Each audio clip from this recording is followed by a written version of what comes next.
ఇచ్చిందా? దేవుని గొప్ప నామమునకు మహిమ కలుగునుగాక. క్రీస్తునందు ప్రియ దేవుని ప్రజలారా, దేవుని మహాప్రేమలో ఆయన వాత్సల్యతను ప్రార్థించినటువంటి రీతిగా, ఆశించినటువంటి రీతిగా ఈరోజు మొదలుకొని గురువారం వరకు పరలోక మహిమ స్వార్థ ఉద్యమ కోరికలు జరగటానికి ప్రభువారు సిద్ధపాటు కలిగి మనల్ని సిద్ధపరిచారు. ఈ ఉద్యమ కోరికలలో ప్రభు నాకు ఒక ఆలోచన కలిగించారు. ఆలోచన ఏంటంటే, ఎవరినో ఒక సేవకుని తీసుకొచ్చి వాళ్ళు ఒక మాట చెప్పి మళ్ళీ ఇంకొక రోజు ఇంకొక పాస్టర్ గారు మంచిదే చెప్పటం, కానీ సంఘము బలోపేతం చెందాలి అంటే ఒక గ్రంథాన్ని మనం పరిచయం చేయాలి అనేటువంటి ఒక ఉద్దేశములో ప్రకటన గ్రంథాన్ని మనము ధ్యానించుకోవడానికి ప్రభు మరి మనకు సహాయం చేస్తున్నారు. ఈ ప్రకటన గ్రంథం గురించి చాలా సంఘాలలో ఎక్కువ సమయాన్ని కేటాయించరు. ఈ ప్రకటన గ్రంథం గురించి అంత వివరంగా తెలియచేయకపోవచ్చేమో అని నేను నమ్ముతా ఉన్నాను. కాబట్టి దీనిని గురించి, అంటే ఈ 3 రోజుల్లో 22 అధ్యాయాలు మీరు ఎలా చెప్తారు అని మీరు కూడా ఒక ప్రశ్న మీకు ఉండి ఉండొచ్చు. నేను మీకు మొదటి నుంచి ఒక మాట చెబుతూ ఉన్నాను. అసలు ప్రకటన గ్రంథం అంటే ఏంటి అనే దాని గురించి మనము ఒక వివరణ తీసుకోవటానికి ఒక పాయింట్ తీసుకుంటే అది ఒకరోజు సరిపోతుంది. కనుక ఈరోజు మనము ప్రారంభిస్తున్నాము. గురువారం వరకు దీని గురించి మనం తెలియజేసుకుంటూ ముందుకు వెళుతూ ఉన్నాము. ప్రాముఖ్యంగా దేవుని ప్రజలరా, ఎంతో మరి ప్రార్థించాను, దీని గురించి సిద్ధపడ్డాను. మరి మీరు కూడా ప్రార్థన చేశారు. ఈ రోజు నుంచి మనము ఈ ప్రకటన గ్రంథ వివరణను కాస్త ముందుకు తీసుకొని వెళ్ళడానికి సిద్ధపడతాము.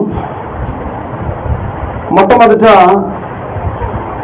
మరి పరిచయాన్ని చేసుకుందాము. ప్రకటన గ్రంథ పరిచయము అందరూ కూడా వినటానికి సిద్ధపడండి. పెన్ను కాగితం అంటే రాసుకోవడానికి కూడా సిద్ధపడండి, ఎందుకంటే కాస్త లోతుగానే ఉంటాయి విషయాలు. పరిచయాన్ని మనం చేసుకున్నప్పుడు పిల్లరా, ప్రకటన గ్రంథములు, ప్రకటన గ్రంథం అంటే మన బైబిల్ గ్రంథములో చివరి పుస్తకము. బైబిల్ గ్రంథంలో 66 పుస్తకాలు ఉన్నాయి. మరి పాత నిబంధనలో 39 అయితే కొత్త నిబంధనలో 27 పుస్తకాలు మనం చూస్తున్నాము. ఈ చివరి బుక్ ఇది జరగబోవు సంగతులను గూర్చి ధ్యానం చేసేటువంటి పుస్తకం. ఇది ఎందుకు ఈ పుస్తకం జోలికి ఎక్కువ మంది పోరు అని ఒక్కసారి మనం అర్థం చేసుకుంటే, దీనిలో వివరణ అంటే ఇది కరెక్ట్గా ఉంది అని చెప్పలేరు ఎవరు. ఎందుకంటే జరగలేదు కనుక ఇది అని చెప్పలేరు. అందుకనే ఏమవుతుందో అని కొంత ఆందోళన కలిగి కూడా దీని జోలికి వెళ్ళలేకపోతూ ఉన్నారు. కనుక ప్రకటన గ్రంథం గురించి మనం ధ్యానం చేసుకుంటున్నాము. ప్రకటన అనగానే, రెవల్యూషన్ అనగానే మనకేమర్థమవుతుందంటే ప్రత్యక్షత. అది గుర్తుపెట్టుకోవాలి. ప్రత్యక్షత. యోహాను భక్తునికి మనిషి కుమారునిగా యేసుక్రీస్తు ప్రభువారు ఒక ప్రత్యక్షత ఆయన కనపరిచారు. అలాగే ప్రత్యక్షతతో పాటుగా ప్రకటన అనగానే మనకేమర్థమవుతుందంటే ముసుగు తీయబడుట అని కూడా దీని గురించి మనం చెప్పవచ్చు. ప్రకటనలో ముసుగు వేయబడింది అంటే మర్మమైనది ఈ బుక్. దీని గురించి మనం తెలుసుకోవాలంటే ఆ ముసుగు తీయాలి. కనుక ఈ ప్రకటన గ్రంథం గురించి మనము చూస్తూ ఉన్నాము. ఈ ప్రకటన గ్రంథము గ్రంథకర్త ఎవరు అనే దానికి మనము యోహాను భక్తుడు అని చక్కగా చెప్పవచ్చు, సందేహము లేకుండా. అయితే ఏ యోహాను, అది కూడా చాలా మందికి సందేహంగా ఉంటుంది. బైబిల్లో 5 ఉన్నారు యోహానులు. ఏమండి వింటున్నారా? బైబిల్లో 5 ఉన్నారు యోహానులు. ఒక యోహాను బాప్తీసం ఇచ్చే యోహాను అయితే, రెండవ యోహాను ఏమండి పేతురు తండ్రి అయిన యోహాను, మూడవ యోహాను ఎవరంటే మార్కు అని మారు పేరు కలిగినటువంటి యోహాను, నాలుగో ఆయన ఎవరు అంటే అన్న కయపల బంధువైనటువంటి యోహాను, అపొస్తలుల కార్యాలు 4వ అధ్యాయం 6వ వచనం ప్రకారం. ఈ 5వ యోహాను ఎవరంటే జబదయ్య కుమారుల కుమారుడైనటువంటి యోహాను. ఇతని సహోదరుని పేరు యాకోబు అని చెప్పి బైబిల్లో రాసింది. యోహాను అనేటువంటి మాటకు అర్థం యెహోవా కృప అని అర్థమండి. యోహాను అంటే యెహోవా కృప. యేసుక్రీస్తు ప్రభువు వారు ఈ యోహానుకు వారి తమ్ముడైనటువంటి యాకోబుకు ఒక పేరు పెట్టాడు. యేసు ప్రభు వారు ఒక పేరు పెట్టాడు, వెరైటీ పేరు పెట్టాడు. అదేమిటంటే బోయనెర్గసు అనేటువంటి పేరు పెట్టడం జరిగింది. బోయనెర్గసు అనేటువంటి పేరుకి అర్థం ఏమిటంటే ఉరిమెడువారు అని అర్థమండి. అంటే వీళ్ళకి కొంచెం కోపం ఎక్కువ అని యేసు ప్రభు వారు చెప్పారు. కనుక ప్రియులారా, ఇక్కడ మనం చూస్తున్నప్పుడు యేసుక్రీస్తు శిష్యులలో 12 మంది శిష్యులలో ఇక్కడ మనం చూస్తున్నాము, యేసు ప్రభువుకి ప్రాముఖ్యమైనటువంటి, ఆయనకు బాగా ఆత్మీయమైనటువంటి శిష్యులు ముగ్గురు ఉన్నారు. వారిలో పేతురు, యోహాను, యాకోబు, ఈ ముగ్గురే మనకు కనిపిస్తారు. కనుక ఈ విషయాలు మనం జ్ఞాపకం చేసుకోవాలి. యేసుక్రీస్తు వారి యొక్క శిష్యులు 12 మందిలో చివరిగా చనిపోయింది కూడా ఇతని, లాస్ట్గా చనిపోయింది కూడా యోహాను భక్తుడే అని మనం జ్ఞాపకం చేసుకోవాలి. గ్రంథము రాయటానికి కలిగిన ఉద్దేశం ఏంటి, ఈ గ్రంథం ఎందుకు రాయబడుతుంది అనే దానికి చూస్తే, యేసుక్రీస్తును వెంబడించేటువంటి నమ్మకస్తులైనటువంటి విశ్వాసుల యొక్క ఆశీర్వాదములు లేదా బహుమతులను గురించి వ్రాస్తూ, యేసునకు అవిధేయత చూపించేటువంటి, యేసుక్రీస్తుకి వ్యతిరేకంగా ఉండేటువంటి వారికి సంభవించేటువంటి ఉగ్రతలను గూర్చి వ్రాయబడినటువంటి గ్రంథముగా ఈ గ్రంథము వ్రాయబడింది అనేటువంటి విషయాన్ని ప్రియులారా మనము జ్ఞాపకము చేసుకోవలసి ఉన్నది. యేసుక్రీస్తు యొక్క శిష్యులలో ఈ యోహాను భక్తుడు చివరగా ఆయన మరణించాడనేటువంటి విషయాలు మనం జ్ఞాపకం చేసుకుంటున్నాము. ఈ యేసుక్రీస్తు శిష్యులలో యోహాను భక్తునికే దేవుడు ఈ ప్రత్యక్షత ఎందుకు ఇచ్చాడు అనేది కూడా మనం తెలుసుకోవాలి. యేసుక్రీస్తు శిష్యుల కాలములో, అపొస్తలుడైనటువంటి పౌలు గారి కాలములో సేవా పరిచర్య కాస్త ఉధృతంగా విశేషంగా జరుగుతూ ఉంది. క్రైస్తత్వము బాగా ఉజ్జీవించబడుతూ ఉంది. ఆ ఉజ్జీవించబడుతున్నటువంటి ఆ పరిస్థితులలో క్రైస్తవుల సంఖ్య కూడా పెరిగిపోతుంది. అంతకుముందు అంత క్రైస్తవ సంఖ్య తక్కువగా ఉండేది. యేసుక్రీస్తు ప్రభువారు చనిపోయి ఎత్తబడిన తరువాత శిష్యులు క్రైస్తవులను, సంఘాన్ని బలోపేతం చేశారు బాగా. ఈ బలోపేతం చేసేటువంటి క్రమంలో ఏం జరుగుతుంది అంటే, అక్కడ రోమా ప్రభుత్వం ఉండేది అప్పటికి. ఆ రోమా ప్రభుత్వం కాస్త క్రైస్తవుల పైన దృష్టి పెట్టింది. ఎందుకు క్రైస్తవులు ఇలాగూ రోజు రోజుకు విస్తరిస్తున్నారు, ఏమిటి సంగతి అని చెప్పి ఆలోచన చేసి, మరి అప్పటికి శిష్యులందరూ కూడా చనిపోయారు లేదా చంపబడ్డారు. యోహాను భక్తుడు ఒక్కడే ఉన్నాడు. ఉన్నటువంటి సమయంలో యోహాను భక్తుడు ఏం చేస్తున్నాడు అంటే, తన వంతుగా ఈ క్రైస్తత్వాన్ని ఉజ్జీవింపజేస్తూ ఉండటం జరిగింది. అప్పటి కాలంలో ఈ క్రైస్తవులు ఉజ్జీవించబడేటువంటి సమయంలో రోమా చక్రవర్తి ఒక ఆయన ఉన్నాడు. డొమేషియన్ అనేటువంటి చక్రవర్తి ఒక ఆయన ఉండి, అసలు క్రైస్తవుల గురించి ఆయన ఒక ఆరా తీశాడు. ఏంటి క్రైస్తవులు ఎందుకు ప్రబలిపోతున్నారు, ఎందుకు వారు అంతకంతకు ఉజ్జీవించబడుతున్నారు అంటే, అయ్యా శిష్యులందరూ కూడా బాగా ఉజ్జీవింపజేశారు, క్రమేసి అందరూ కూడా చనిపోయారు, ఇప్పుడు ప్రస్తుతానికి ఒకడే ఉన్నాడు, ఆయన పేరు యోహాను అని చెప్పడం జరిగింది. అప్పుడు ఈ యోహానును ఎలాగైనా సరే నోరు మూపించాలి, యోహాను నోరు తెలిస్తే క్రైస్తత్వము బాగా ఉజ్జీవించబడుతుంది అనేటువంటి విధానములో కొన్ని ఇబ్బందులు ఈ క్రైస్తవుల పైన, యోహాను పైన ఆ రోజుల్లో పెట్టడం అనేది జరిగింది. అయినా కానీ ఆ క్రైస్తవులపై పెట్టినటువంటి ఆ ఇబ్బందులకు తలగ్గకుండా యోహాను తన పరిచర్య చేసుకుంటూ ముందుకు వెళ్ళిపోతా ఉన్నాడు. వెళ్ళిపోతా ఉంటే ఒక రోజున ఈ డొమేషియన్ చక్రవర్తి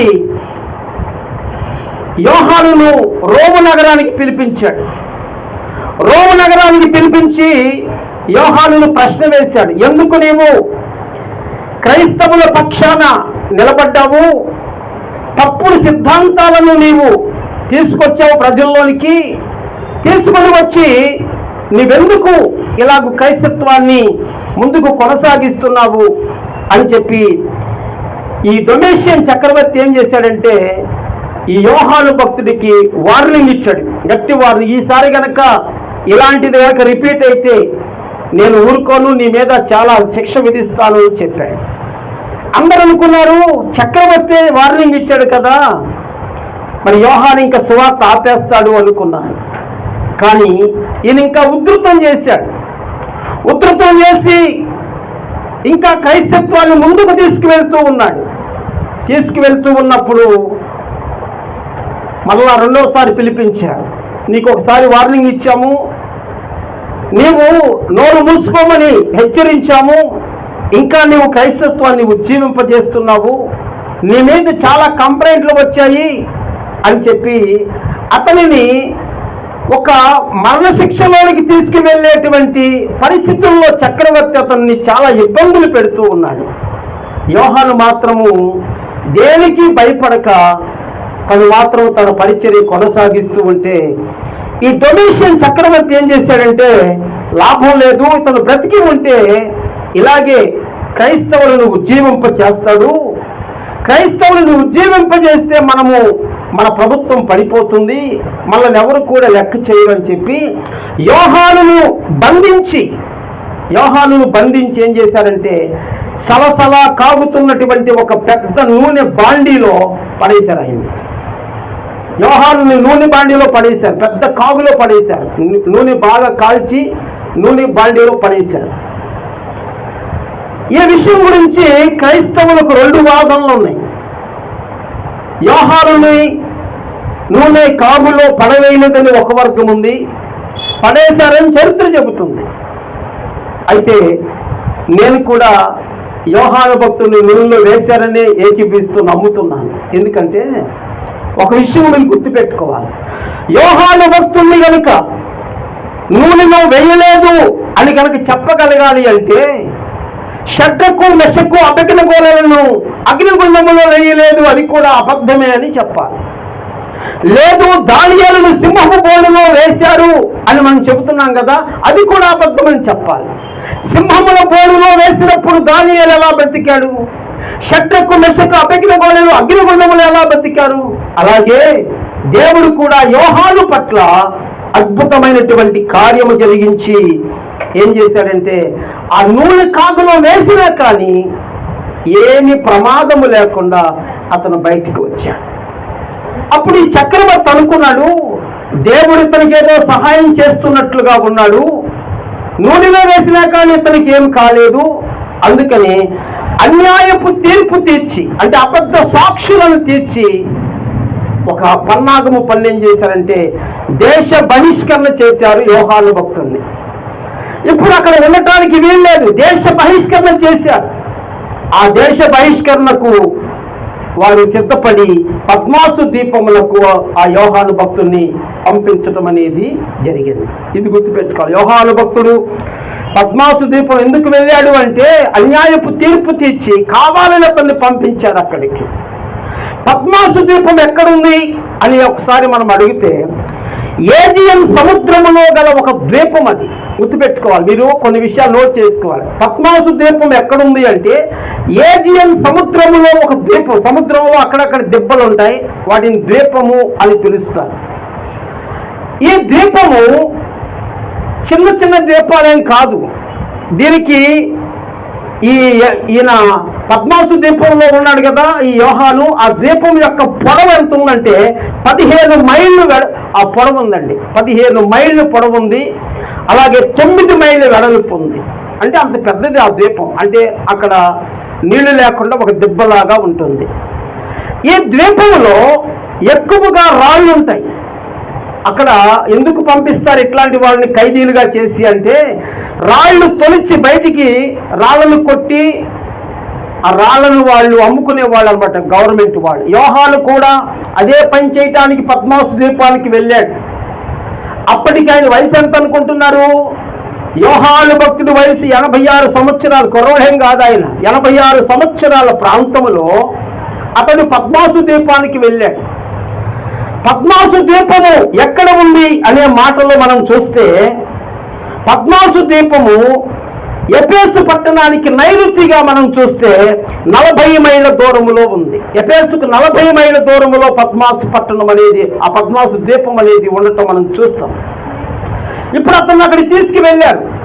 వాళ్ళ ఉద్దేశం ఏమిటంటే, ఈ పద్మాసు ద్వీపంలో రాళ్ళు ఎక్కువగా ఉంటాయి కనుక చుట్టూ నీళ్లు ఉన్నప్పటికీ కూడా ఎండ వేడి ఎక్కువగా ఉంటుంది. అక్కడ ఆ ద్వీపంలో ఎండ వేడి ఎక్కువ ఉంటుంది. ఆ వేడికి వృద్ధాప్యంలో ఉన్నటువంటి యోహాను భక్తుడు కొద్ది రోజుల్లో చనిపోతాడు. చనిపోవాలనే ఉద్దేశంతో అక్కడికి పంపించారు వాళ్ళు. అయితే దేవుని కృప ఏమండి యోహాను పక్షమున ఉన్నది అని చెప్పటంలో ఏమాత్రం కూడా సందేహము లేదు. క్రీస్తు శకము 94వ సంవత్సరములో, అంటే మొదటి శతాబ్దములో 94వ సంవత్సరములో ఈ యోహాను పద్మాసుకు పంపబడ్డాడు. ఈ మాట గుర్తుపెట్టుకుని, పద్మాసుకు 94లో పంపబడ్డాడు. ఆయన శిక్షాకాలము ఏమండి చాలా మంది దైవ సేవకులు చెబుతుంటే నేను విన్నాను, సుమారు 2 సంవత్సరాలు పద్మాసులో ఉన్నాడని చెబుతున్నారు. కానీ నా దగ్గర ఒక ఆన్సర్ కూడా ఉంది. ఆయన శిక్షాకాలము 18 నెలల కాలం. 18 నెలలు ఆయన పద్మాసులో శిక్షావిధిగా ఉన్నాడు, ఒక ఖైదీగా ఉన్నాడు. ఈ 18 నెలల కాలములో ఆయన శిక్ష అనుభవించాడు. ఆ తరువాత 96లో 94లో వెళ్ళాడు కదా ఆయన పద్మాసుకు. 95 అక్కడే ఉన్నాడు. 96లో చివరి భాగములో ఏం జరిగిందంటే, ఈ డొమేషియన్ చక్రవర్తి చనిపోయాడు. ఇతన్ని పంపించినటువంటి ఆ రోమా చక్రవర్తి అయినటువంటి డొమేషియన్ చక్రవర్తి చనిపోయాడు. చనిపోయిన తర్వాత కొత్త చక్రవర్తి వచ్చాడు. మళ్ళా కొత్త ఆయన ఒక ఆయన వచ్చాడు రోమా ప్రభుత్వానికి. ఆయన పేరు నేర్వా. చెప్పండి ఏం పేరంట? నేర్వా. నేర్వా అనేటువంటి చక్రవర్తి ఒక ఆయన వచ్చాడు. ఆయన వచ్చి ఏమిటి అని అడిగాడు. అయ్యా, డొమేషియన్ చక్రవర్తి కొంతమందిని పద్మాసు ద్వీపానికి పంపాడు, ఇప్పటికే 18 నెలలు దాటిపోతుంది అని చెబితే వాళ్ళందరినీ రిలీజ్ చేయండి అని చెప్పాడు. నేర్వా చక్రవర్తి కాలంలో ఈ యోహాను మరలా బయటికి విడుదలైపోయాడు. చాలా మంది ఏం చెబుతున్నారంటే, పద్మాసు ద్వీపంలోనే యోహాను చనిపోయాడని చాలా మంది ప్రసంగాలు చేస్తూ ఉంటే విన్నాను. కాదు ఆయన చనిపోలేదండి. ఆయన 18 నెలలు శిక్ష పూర్తి చేసుకొని తిరిగి ఎఫెసు పట్టణానికి మరలా రావడం జరిగింది. యోహాను మరలా ఎఫెసుకు వచ్చాడు. ఎఫెసుకు వచ్చిన తర్వాత 97లో ఆయన చనిపోయాడు. ఈ మాట గుర్తుపెట్టి కొన్ని మనం నోట్ చేసుకోవాలన్నమాట. 94లో ఆయన వెళ్ళాడు. 96లో డొమేషన్ చనిపోయాడు. నేర్వా వచ్చిన తర్వాత నేర్వా కాలంలో రిలీజ్ అయ్యాడు. 97లో యోహాను భక్తుడు చనిపోయాడు. ఇది ఆయన గురించినటువంటి ఒక సమాచారం. అయితే పద్మాసు ద్వీపంలో ఖైదీగా ఉన్నటువంటి సమయంలో, అంటే 18 నెలల కాలంలో అతను శిక్షావిధిగా ఉన్నాడని చెబుతున్నాం కదా. ఆ 18 నెలల కాలములో దేవుని ప్రత్యక్షతను చూశాడు అని మనం బైబిల్ చూస్తున్నాం. బైబిల్లో చూస్తాం, యోహాను దేవుని ప్రత్యక్షతను చూచాడు. యేసు క్రీస్తు ప్రభు వారి యొక్క ప్రత్యక్షతను చూచినటువంటి మంచి భక్తునిగా ప్రియులారా మనం చూస్తాం. గుర్తుపెట్టుకోవాలి, యోహాను భక్తుడు యేసు క్రీస్తుతో 3.5 సంవత్సరాలు పరిచర్య చేశాడు. కానీ అక్కడ పద్మాసు ద్వీపంలో చూసింది ఈ 3.5 సంవత్సరాలు సేవ చేసినటువంటి యేసు క్రీస్తుని కాదండి. అక్కడ ఆయన చూసింది ప్రత్యక్షతలో ఒక మనిషి కుమారుని చూశాడు. ఆ మనిషి కుమారుణ్ణి యోహాను భక్తుడు అంతవరకు ఎప్పుడూ చూడలేదు. ఆయన గొప్పగా కనిపించాడు, ప్రత్యేకంగా కనిపించాడు. ఆయనను చూసిన తర్వాత యోహాను భక్తుడు ఆశ్చర్యపోయాడు. ఎంత గొప్ప దైవ శక్తి ఉన్నటువంటి ప్రభువుతో నేను 3.5 సంవత్సరాలు పరిచర్య చేశాను అని చెప్పి ఆయన సంతోషపడ్డాడు. అలాగనే ప్రియులారా, మనం చూస్తూ ఉన్నాము, ఆ ప్రత్యక్షత ఎప్పుడైతే చూశాడో యోహాను భక్తుడు వెంటనే చచ్చిన వారి వలె ఆ మనుష్య కుమారుని యొక్క కాళ్ళ మీద, పాదాల మీద పడిపోయినట్లుగా బైబిల్లో మనం చూస్తూ ఉన్నాం. ఇప్పుడు ఆ ప్రత్యక్షతలో ఎలాగూ కనిపించాడు అనే దానికి మీకు కొన్ని విషయాలు చెప్తున్నాను, మీరు బాగా వినండి. ఇది ప్రసంగం కాదు. ప్రసంగం అంటే ఒక పాయింట్ తీసుకొని 1 గంట చెప్తాం. ఇది మీకు ఒక వివరణ తీసుకువెళ్తున్నాం. వివరణ అంటే ఒకదాని మీద ఆగి చెప్పడానికి కుదరదు, ఇంకా మిగతా అన్నీ ఆగిపోతాయి. ఈ ప్రత్యక్షత గురించి మనం మాట్లాడేటప్పుడు మీరు చూస్తారు, 1వ అధ్యాయంలో అసలు ప్రకటన గ్రంథం ఎలా చదవాలి, ఎలా చదివితే మీకు అర్థమవుతుంది అనేది కూడా చెప్తాను మీకు. ప్రకటన గ్రంథం మొత్తం 22 అధ్యాయాలు, బాగా గుర్తుపెట్టుకోండి. 22 అధ్యాయాల్లో 3 భాగాలు చేసుకోండి. మొదటి భాగం 1వ అధ్యాయం నుంచి 5వ అధ్యాయం వరకు గుర్తుపెట్టుకోవాలి మీరు. మొదటి భాగం ఏమిటంటే 1వ అధ్యాయం నుంచి 5వ అధ్యాయం వరకు. 2వ భాగము 6వ అధ్యాయం నుంచి 18వ అధ్యాయం వరకు. ఇది చాలా గ్యాప్ పెద్దదన్నమాట. 2వ భాగము 6వ అధ్యాయం నుంచి 18వ అధ్యాయం వరకు. 3వ భాగము 19 నుంచి 22 వరకు. ఈ మాట మీరు గుర్తుపెట్టుకోవాలి. అందుకని ఇక్కడ మనము ఈ మొదటి 5 అధ్యాయాలు ఈరోజు మనము కాస్త లేట్ అయినా తెలుసుకుందాం, ఎందుకంటే రేపు చెప్పడానికి కుదరదు. ఇంకా ఈరోజు మీకు 5వ అధ్యాయం వివరించాలని ఆశపడుతున్నాను. ఈ 5 అధ్యాయాల్లో మొదటి అధ్యాయంలో మనుష్య కుమారుని యొక్క ప్రత్యక్షత మనకు కనిపిస్తుంది. ఈ ప్రత్యక్షత 10 అనుభవాలుగా కనిపిస్తుంది. బాగా గుర్తుపెట్టుకోవాలి. యేసు ప్రభువుని ఆ మనుష్య కుమారుని చూచినప్పుడు 10 రకాలుగా కనిపించాడు ఆయన.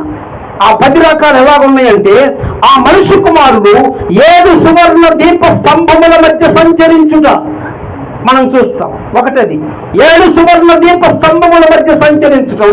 రెండవదిగా ఆయన తన పాదముల మట్టుకు దిగుచున్న వస్త్రమును ధరించుకున్నాడు. మూడవదిగా ఆయన రొమ్ములకు బంగారు దట్టి కట్టుకున్నాడు. 4వదిగా తెల్లని ఉండిని పోలిన తల వెంట్రుకలు ఉన్నాయి అతనికి. 5వదిగా అగ్ని జ్వాలల వంటి ఆయన నేత్రములు ఆయన కలిగి ఉన్నాడు. 6వదిగా కొలువులో పుటము వేయబడిన మెరయుచున్నటువంటి ఆయన పాదములను చూశాడు. 7వదిగా విస్తార జల ప్రవాహముల ధ్వని వంటి ఆయన కంఠ స్వరాన్ని విన్నాడు. 8వదిగా 7 నక్షత్రముల చేత పట్టుకున్నటువంటి ఆయన కుడి చేతిని చూచాడు. 9వదిగా ఆయన నోట నుండి బయలుపరిచిన 2 అంచుల వాడి కలిగిన ఖడ్గాన్ని చూశాడు. 10వదిగా సూర్య తేజస్సుతో ప్రకాశించుచున్న ఆయన ముఖం చూశాడు. ఇవి 10 విషయాలు మొత్తం. ఈ 10 విషయాల గురించి ఇప్పుడు మీకు చెప్పాలి అంటే కనీసం 2 గంటల సమయం పడుతుంది. దీని గురించి అసలు ఎందుకు ఆయన ఏమిటి సో అండ్ సో చెప్పాలంటే మనకు కొంత టైం పడుతుంది. అందుకని మనం దాటి వెళ్ళిపోతాం. ఈయన 10 రకాలుగా కనిపించాడు. ఈ 10 అనుభవాలుగా మనకు కనిపిస్తూ ఉన్నాయి. అది మనుష్య కుమారుని యొక్క ప్రత్యక్షతని మనం చూస్తాం. అంటే యేసు ప్రభువు ఎలా కనిపించాడు యోహానికి అనే దానికి, ఎందుకు కనిపిస్తున్నాడు ఆయన అని మనం చూస్తాం. ఎందుకు కనిపిస్తున్నాడు అంటే ఆయన మొదటి రాకడలో యేసు క్రీస్తుగా, అంటే ఆయన గొర్రె పిల్లగా వచ్చాడు. బాగా అర్థం చేసుకోవాలి బైబిల్. మొదటి రాకడలో యేసు క్రీస్తుగా వచ్చాడు అంటే ఆయన గొర్రె పిల్లగా వచ్చాడు. గొర్రె పిల్ల ఎలా ఉంది? రక్షణ ఇవ్వడానికి వచ్చింది. గొర్రె పిల్ల ఎలా ఉంది? ఆయన తనను తాను వధించుకోవడానికి వచ్చాడు. కానీ 2వ రాకడలో ఆయన గొర్రె పిల్లగా రావటం లేదు. 2వ రాకడలో ఆయన కొదమ సింహముగా వస్తున్నాడు. గర్జించు సింహము వలె వస్తున్నాడు. ఈసారి వచ్చేది గొర్రె పిల్ల కాదండి, సింహం. అందుకనే ఆ 2వ రాకడకు మనమందరము కూడా సిద్ధపడాలి అనేది బైబిల్ మనకు తెలియచేస్తున్నటువంటి విషయం. ఇలాంటి చాలా మంది క్రైస్తవులు సువార్త వింటున్నారు కానీ సిద్ధపడటం లేదు. సిద్ధపాటు లేనటువంటి జీవితాలు. బాగా గుర్తుపెట్టుకోవాలి. నేను బాగా ఈ ప్రకటన ధ్యానం చేస్తున్నప్పుడు నాకు అర్థమైంది ఏమిటంటే, మొదటి 5 అధ్యాయాలు, చివరి 4 అధ్యాయాలు, మొత్తం ఏంటి చెప్పండి? మొదటి 5 అధ్యాయాలు, చివరి 4 అధ్యాయాలు, మొత్తం 9 అధ్యాయాలు. ఈ 9 అధ్యాయాలు రక్షింపబడిన సిద్ధపరచబడిన క్రైస్తవులకు ఉపయోగపడతాయి. మధ్యలో ఉన్నాయి చూశారు 14 అధ్యాయాలు, 6 నుంచి 18 అధ్యాయాలు క్రైస్తవులకి అసలు అవసరం లేదు. మరి ఎందుకున్నాయి బైబిల్లో అని కనుక చెప్పగలిగితే, ఒకవేళ మీరు యేసు క్రీస్తుని నమ్మకపోతే, ఒకవేళ యేసు క్రీస్తుని నమ్మి కూడా మీరు రక్షణ పొందకపోతే, ఆయనకు మీరు నమ్మకంగా ఉండకపోతే, ఆయన మాట సరిగా మీరు వినకపోతే, ఆయనకు మీరు లోబడకపోతే, ఆయన పని మీరు సక్రమంగా చేయకపోతే వచ్చేటువంటి నష్టాలు, ఉగ్రతలు, శాపాలు, భయంకరమైనటువంటి 7 ఏండ్ల శ్రమలు ఈ 6వ అధ్యాయం నుంచి 18వ అధ్యాయం వరకు వ్రాయబడి ఉన్నాయి. దేవుని ప్రజలారా, ఎందుకు ఈ మాటలు చెప్పవలసి వస్తుంది అంటే, యేసుక్రీస్తు కృప కలిగిన దేవుడు, జాలి కలిగిన దేవుడు అని చెప్పుకుంటున్నాం మనం, మంచిదే.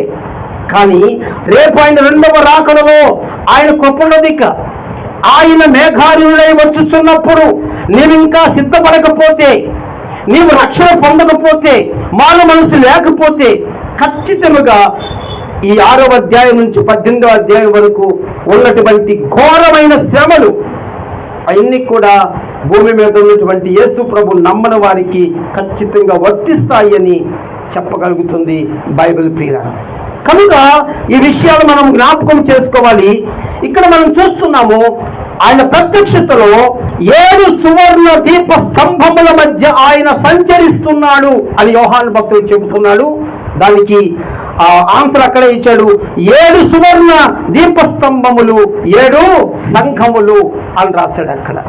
అలాగే 7 నక్షత్రములు చేత పట్టుకున్నటువంటి మనుష్య కుమారుడు కనపడ్డాడు అన్నాడు. 7 నక్షత్రములు 7 సంఘముల దూతలు అని చెప్పి రాశాడు అక్కడ 1వ అధ్యాయములో.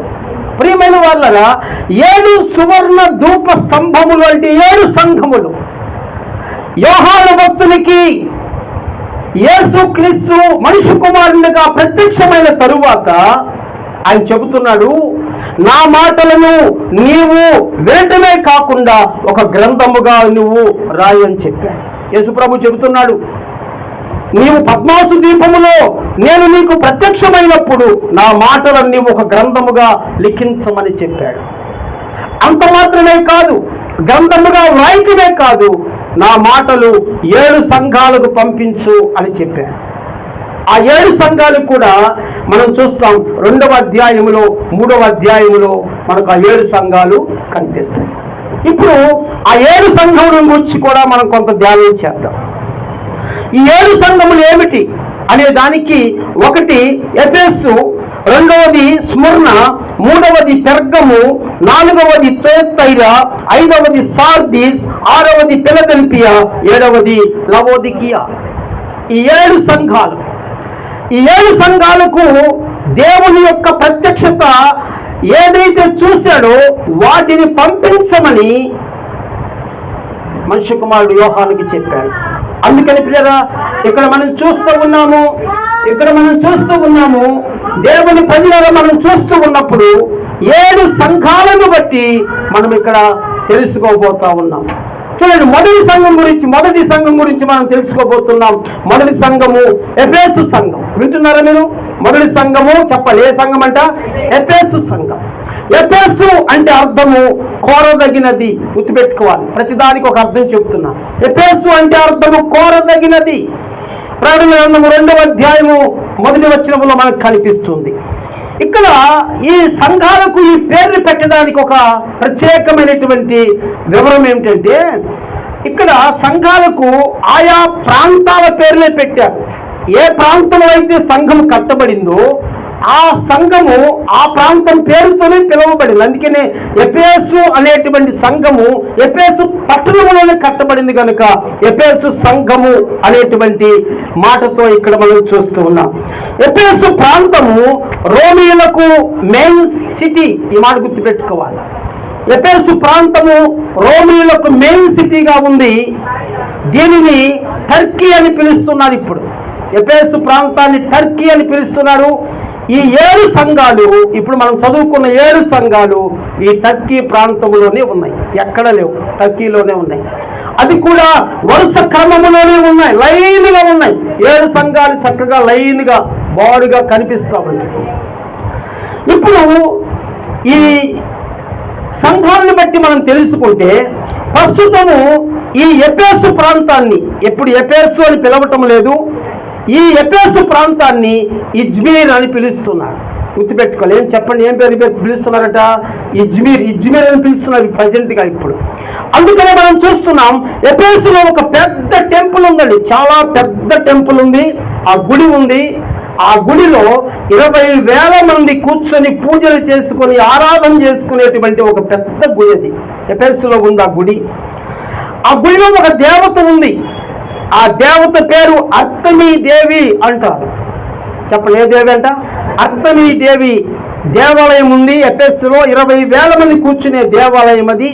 ఆ అర్తమీ దేవిని మనము బైబిల్లో చూస్తాం, డయానా దేవత అని పిలుస్తారు. డయానా అన్న అర్తమీ అన్న ఒకటే, గుర్తుపెట్టుకోవాలి.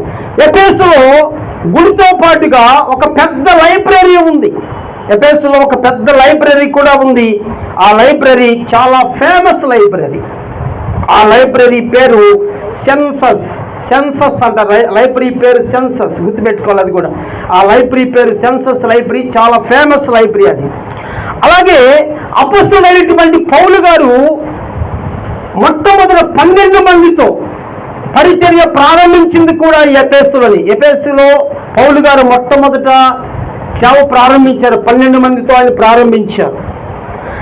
అలాగే ఈ సేవ ప్రారంభించిన తరువాత దినదినము పౌలు గారి సంఘము వర్ధిల్లుతూ ఉంది. పౌలు గారి యొక్క నోటి మాటలలో నుంచి దేవుడు అద్భుతాలు చేస్తున్నాడు. పౌలు గారి ద్వారా అద్భుత కార్యాలు చేస్తున్నాడు. అందుకనే భయంకరమైనటువంటి విగ్రహారాధన కలిగినటువంటి ఆ ఎఫెసు పట్టణము పౌలు గారు వచ్చిన తరువాత ఆ విగ్రహారాధన కాస్త తగ్గుతూ క్రైస్తత్వము బలోపేతము చేయబడుతూ ఉంది. అలాంటి సమయంలో ఏం జరిగింది అంటే దేమేత్రి అనేటువంటి ఒక కంసాలి, గుర్తుపెట్టుకోవాలి మాట, అంటే క్రైస్తత్వము పెరుగుతుంది పౌలు గారి కాలంలో, విగ్రహారాధన తగ్గిపోతూ ఉంది. ఆ తగ్గిపోతున్నటువంటి సమయంలో ప్రియరా దేమేత్రి అనేటువంటి ఒక కంసాలి ఏం చేశాడంటే, కంసాలి వాడు ఏం చేశాడంటే పౌలు గారి మీద తిరుగుబాటు చేశాడు. తిరుగుబాటు చేసి పౌలు గారిని ఎఫెసులో నుంచి తరిమి కొట్టాలని చూశాడు. ఎందుకు ఈ దేమేత్రి అనేటువంటి కంసాలి పౌలు గారి మీద ఎందుకు తిరుగుబాటు చేశాడు అంటే, ఈ దేమేత్రి అనేటువంటి కంసాలి ఆ ఎఫెసు పట్టణములో విగ్రహాలు తయారు చేసి అమ్ముతూ ఉండేవాడు. ఈ విగ్రహాలు తయారు చేసి అమ్ముతూ ఉన్నందున పౌలు గారు వచ్చిన తర్వాత ఈ దేమేత్రి యొక్క వ్యాపారం పడిపోతా ఉంది. అందుకని పౌలు గారిని అక్కడి నుంచి పంపించాలి, సంఘము లేకుండా చేయాలని అతని మీద అటాక్ చేశాడు. అటాక్ చేస్తున్న సమయంలో పౌలు గారు స్థానికుడు కాదు కనుక అక్కడ ఉన్నటువంటి సంఘస్థులు కొంతమంది ఏం చేశారంటే, ఏమని పౌలు గారిని ఎఫెసులో నుంచి బయటికి తీసుకుని వెళ్ళారు. పౌలు గారు కూడా బయటికి వెళ్ళిపోయి తిరిగి మరలా 2 సంవత్సరాల తరువాత ఎఫెసులో సంఘాన్ని స్థాపించాడు. ఇది ఎఫెసులో ఉన్నటువంటి సంగతి జ్ఞాపకం చేసుకోవాలి. ఇప్పుడు సంఘం గురించి దేవుని యొక్క మాటలు ఎలాగున్నాయి, ఎఫెసు సంఘాన్ని గురించి ప్రభు ఏం తెలియజేస్తున్నాడు అని చూస్తే, ఎఫెసు యొక్క సంఘమును చూచినప్పుడు ఆయన అంటున్నాడు, నీ క్రియలను నేను చూచితిని అంటాడు. సంఘంతో చెబుతున్నాడు, నీ క్రియలను నేను చూశాను. మొట్టమొదటి చెబుతున్నాడు ఎఫెసు సంఘముతో, నీ క్రియలను నేను చూశాను. మనం అనుకుంటాము మనం ఏం చేస్తున్నామో దేవుడు చూస్తాడా అనుకుంటాం, ఖచ్చితంగా చూస్తాడు. ఎఫెసు సంఘములో క్రియలు దేవుడు చూశాడు. రెండవదిగా చూస్తాము, నీ కష్టమును నేను చూశాను అంటాడు. క్రియను చూశాను, కష్టాన్ని కూడా చూశాను అని ఈయన ఎఫెసు సంఘాన్ని గురించి ప్రశంసిస్తున్నాడు. దేవాది దేవుడి క్రియలు జ్ఞాపకం చేసుకోవాలి. అంటే ఎఫెసు సంఘము ఒక సమర్పణ కలిగిన సంఘం, సమర్పణ కలిగినటువంటి విశ్వాసులు, గుర్తుపెట్టుకోవాలి మాట, సమర్పణ కలిగినటువంటి విశ్వాసులు లేదా సమర్పణ కలిగినటువంటి సేవకులు కష్టం వచ్చినప్పుడు ఆ కష్టమునకు వైదొలిగిపోయేవారు కాదు అని గుర్తుపెట్టుకోవాలి. నీకు సమర్పణ లేకపోతే, నీవు సమర్పించబడిన వ్యక్తివుగా నువ్వు లేకపోతే కష్టం వచ్చినప్పుడు నీవు వైదొలిగిపోతావు, దేవుని మించి వెళ్ళిపోతావు. అయితే ఎఫెసు సంఘము సమర్పణ కలిగింది కనుక కష్టములో అలాగే ఉన్నది, ఏమండి, క్రియలలో కూడా అలాగే ఉన్నది అని చూస్తాం. మూడవదిగా ప్రభు ప్రశంసిస్తున్నాడు సహనము కలిగినటువంటి సంఘం. చెప్పండి, ఏ సంఘం అంటే అండి? సహనము కలిగినటువంటి సంఘం. క్రైస్తవులకి ఏముండాలి తెలుసా అండి? సహనం ఉండాలి. సహనం అంటే ఏంటి? ఓర్పు ఉండాలి. ఓర్పు లేకపోతే, సహనము లేకపోతే మాటి మాటికి పడిపోయే అవకాశం ఉంది. అందుకని సహనం అవసరం. ఇప్పుడు 3 చెప్పాను. 1 క్రియలు చూశాడు, 2వదిగా కష్టము చూశాడు, 3వదిగా సహనము చూశాడు. ఈ 3 కలిగిన సంఘము ఎఫెసు సంఘం. దేవునికి స్తోత్రం. అలాగే మన క్రియలు చూస్తాడు, మనకున్న సహనాన్ని చూస్తాడు, మన కష్టాన్ని కూడా ప్రభు చూస్తాడు. 2వ సంఘం స్మరణ సంఘం. గుర్తుపెట్టుకోవాలి, త్వరగా వెళ్ళిపోతున్నా. 2వ సంఘము స్మరణ సంఘం. ప్రకటన గ్రంథం 2వ అధ్యాయము 8వ వచనం. అక్కడ స్మరణ అనేటువంటి సంఘం కనిపిస్తుంది. స్మరణ అనగా అర్థము చేదు. ఈ మాట గుర్తుపెట్టుకో. స్మరణ అంటే అర్థం ఏంటి? చేదు. అంటే ఈ పట్టణము, ఈ స్మరణ అనేటువంటి పట్టణము ఎఫెసు పట్టణమునకు 56 మైళ్ళ దూరములో ఉంది. ఈ స్మరణ అనేది ఎఫెసు పట్టణానికి 56 మైళ్ళ దూరములో ఉంది. అది క్రమముగా ఉంది అనే విషయాలు తెలియజేస్తున్నాను. అప్పటి రోమా ప్రభుత్వానికి కైసర్ అనేటువంటి ఒక చక్రవర్తి పరిపాలన చేస్తున్నాడు. అప్పటి కాలములో రోమా ప్రభుత్వాన్ని కైసర్ అనేటువంటి ఒక చక్రవర్తి పరిపాలన చేస్తున్నాడు. అయితే ఈ రోమా ప్రభుత్వము చాలా కఠినమైనటువంటి నిర్ణయాలు తీసుకునేటువంటి ప్రభుత్వం. రోమా ప్రభుత్వ కాలములో క్రైస్తత్వము విస్తరింపబడకున్న వాళ్ళు అనేక రకములైనటువంటి చట్టాలు తీసుకొస్తున్నారు. దేవుని ప్రజలారా మీరు జ్ఞాపకము చేసుకోవాలి. అందుకని ఈ రోమా ప్రభుత్వంలో ఏం చేశారంటే మొట్టమొదట మిలిటరీ అనే దాన్ని ఏర్పాటు చేశారు. మనం ఇప్పుడు మిలిటరీని చూస్తున్నాం కదా. ఆ మిలిటరీ ఎప్పుడు స్టార్ట్ అయిందంటే ఆ కైసరు కాలంలో ఆ మిలిటరీ అనేది మొట్టమొదటి ప్రారంభించబడింది. మిలిటరీ ఏంది తెలుసు కదా మీకు? ఏదైనా గొడవ జరిగితే మిలిటరీ వాళ్ళు వచ్చి కొడతారు. అప్పుడు క్రైస్తవుల పైన ఉక్కుపాదం మోపేవాడంట ఆ కైసర్ అనేవాడు. ఆ క్రైస్తవుల మీద ఉక్కుపాదం అప్పుడు మిలిటరీని ఏర్పాటు చేసుకునేవాడు. అందుకని క్రైస్తవులను బానిసలుగా చూసేవాడట. ఈ రోమా ప్రభుత్వపు చక్రవర్తి అయినటువంటి కైసరు క్రైస్తవులను బానిసలుగా చూసేవాడు అని చరిత్ర కూడా తెలియచేస్తూ ఉంది. ఈ స్మరణ పట్టణం చాలా అభివృద్ధి చెందుతూ ఉంది, దినదినము వృద్ధి చెందుతుంది. ఇది వ్యాపారంగా కూడా అభివృద్ధి చెందేటువంటి పట్టణం. ఈ పట్టణాన్ని చూసి ఈ కైసరు అనుకున్నాడు, నేను ఇక్కడి నుంచే పరిపాలన చేస్తే బాగుండు కదా అని ఆయన మనసు కూడా మార్పు చేసుకున్నాడు అనేటువంటి విషయాన్ని జ్ఞాపకం చేస్తున్నాను. అలాగే కైసరు అక్కడికి వచ్చాడు. వచ్చిన తరువాత ఆ పట్టణంలో ఉన్న ప్రజలందరూ కూడా కైసరికి దేవునిగా మొక్కుతున్నారు. కైసరునే దేవుడిగా చూస్తున్నారు. కైసరు బొమ్మ పెట్టుకొని అందరూ కూడా ప్రణమిల్లుతున్నారు. అయితే అక్కడి క్రైస్తవులు మాత్రము దీనికి భిన్నంగా ఉన్నారు. ఇవాళ గుర్తుపెట్టుకోండి. రాజుగారు కైసర్ గారు అడుగుతున్నాడు, ఏంటి పరిస్థితి ఎలా ఉంది అని. అయ్యా, అందరూ మీకు మొక్కుతున్నారు కానీ క్రైస్తవులు మాత్రం మీకు మొక్కట్లేదంటే కైసరికి కోపం వచ్చేసింది. ఈ క్రైస్తవులకు వ్యతిరేకంగా మనం ఏదైనా చేయాలి, మీరు ఆలోచించండి అని చెప్పి క్రైస్తవుల పైన దృష్టి పెట్టాడు ఈ కైసర్. దృష్టి పెట్టి ఆయన ఏం చేశాడు తెలుసా అండి? ఈ క్రైస్తవులను ప్రోత్సహిస్తున్నటువంటి మెయిన్ లీడర్ ఉంటాడు కదా సంఘములో, ఆ సంఘములో ఉన్నటువంటి మెయిన్ క్యాండిడేట్ ఎవరో కనుక్కోండి అన్నాడు. అప్పుడు వాళ్ళు అన్నారు, అయ్యా అక్కడ దైవ సేవకుడు ఒక ఆయన పనిచేస్తున్నాడు, ఆయన పేరు పాలీకార్ అని తెలియజేశారు. పాలీకార్ అనేటువంటి ఒక దైవ సేవకుడు అక్కడ పనిచేస్తున్నాడు, ఆయనే ఇక్కడ బాగా ఉజ్జీవంగా నడుపుతున్నాడంటే ఆ పాలీకార్ని రోడ్డు మీదకి తీసుకొచ్చి ఆ పట్టణంలో అందరూ చూస్తుండగా తుపాకీతో కాల్చేశారు. పాలీకార్ అనే దైవ సేవకుని కాల్చేశారు అక్కడ స్మరణలో. అందుకని స్మరణ అంటే అర్థం ఏంటి? శ్రమ.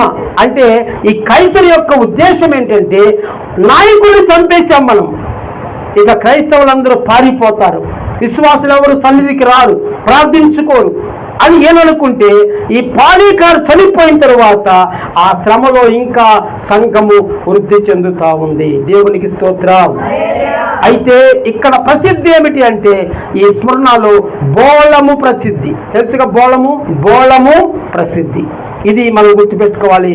ఈ సంఘాన్ని ఏమండి దేవుడు యేసు ప్రభు వారు ప్రశంసించాడు 2:9 నీ శ్రమను నీ దరిద్రతను నేను ఎరుగుదును అని ప్రభువారు ప్రశంసించారు. సంఘానికి శ్రమ వచ్చినా, సంఘానికి దరిద్రత కలిగినా ఈ సంఘం ప్రభువును మాత్రము విడిచిపెట్టలేదు అనే విషయాన్ని జ్ఞాపకం చేసుకోవాలి. నెంబర్ 3, పెర్గములో ఉన్న సంఘం. పెర్గమా సంఘం అంటాం కదా, ఇది ప్రకటన గ్రంథం 2:12 కనిపిస్తుంది. గుర్తుపెట్టుకోవాలి. ఇది 3వ సంఘం. పెర్గము అనగా అర్థము దుర్గము. పెర్గము అంటే దుర్గము లేదా గోపురం అనే అర్థం అండి. పెర్గము అంటే దుర్గము లేదా గోపురం. స్మరణ పట్టణానికి 65 మైళ్ళ దూరములో ఈ పట్టణం ఉంది. 65 మైళ్ళ దూరములో ఈ పెర్గము అనేటువంటి పట్టణాన్ని మనం చూస్తాము. పెర్గములో ఒక ఆలయం ఉంది. ఈ పట్టణంలో కూడా ఒక ఆలయం ఉంది. భయంకరమైనటువంటి విగ్రహారాధన జరిగేటువంటి స్థలం అది. ఆ పెర్గములో భయంకరమైనటువంటి విగ్రహారాధన జరుగుతూ ఉంది. ప్రకటన 2:13 మనం చూస్తే ఈ సంఘం ఎక్కడ ఉంది అంటే ప్రభు చెప్పాడు, సాతాను సింహాసనమున్న స్థలములో కాపురమున్నావని నేను ఎరుగుదును అంటాడు.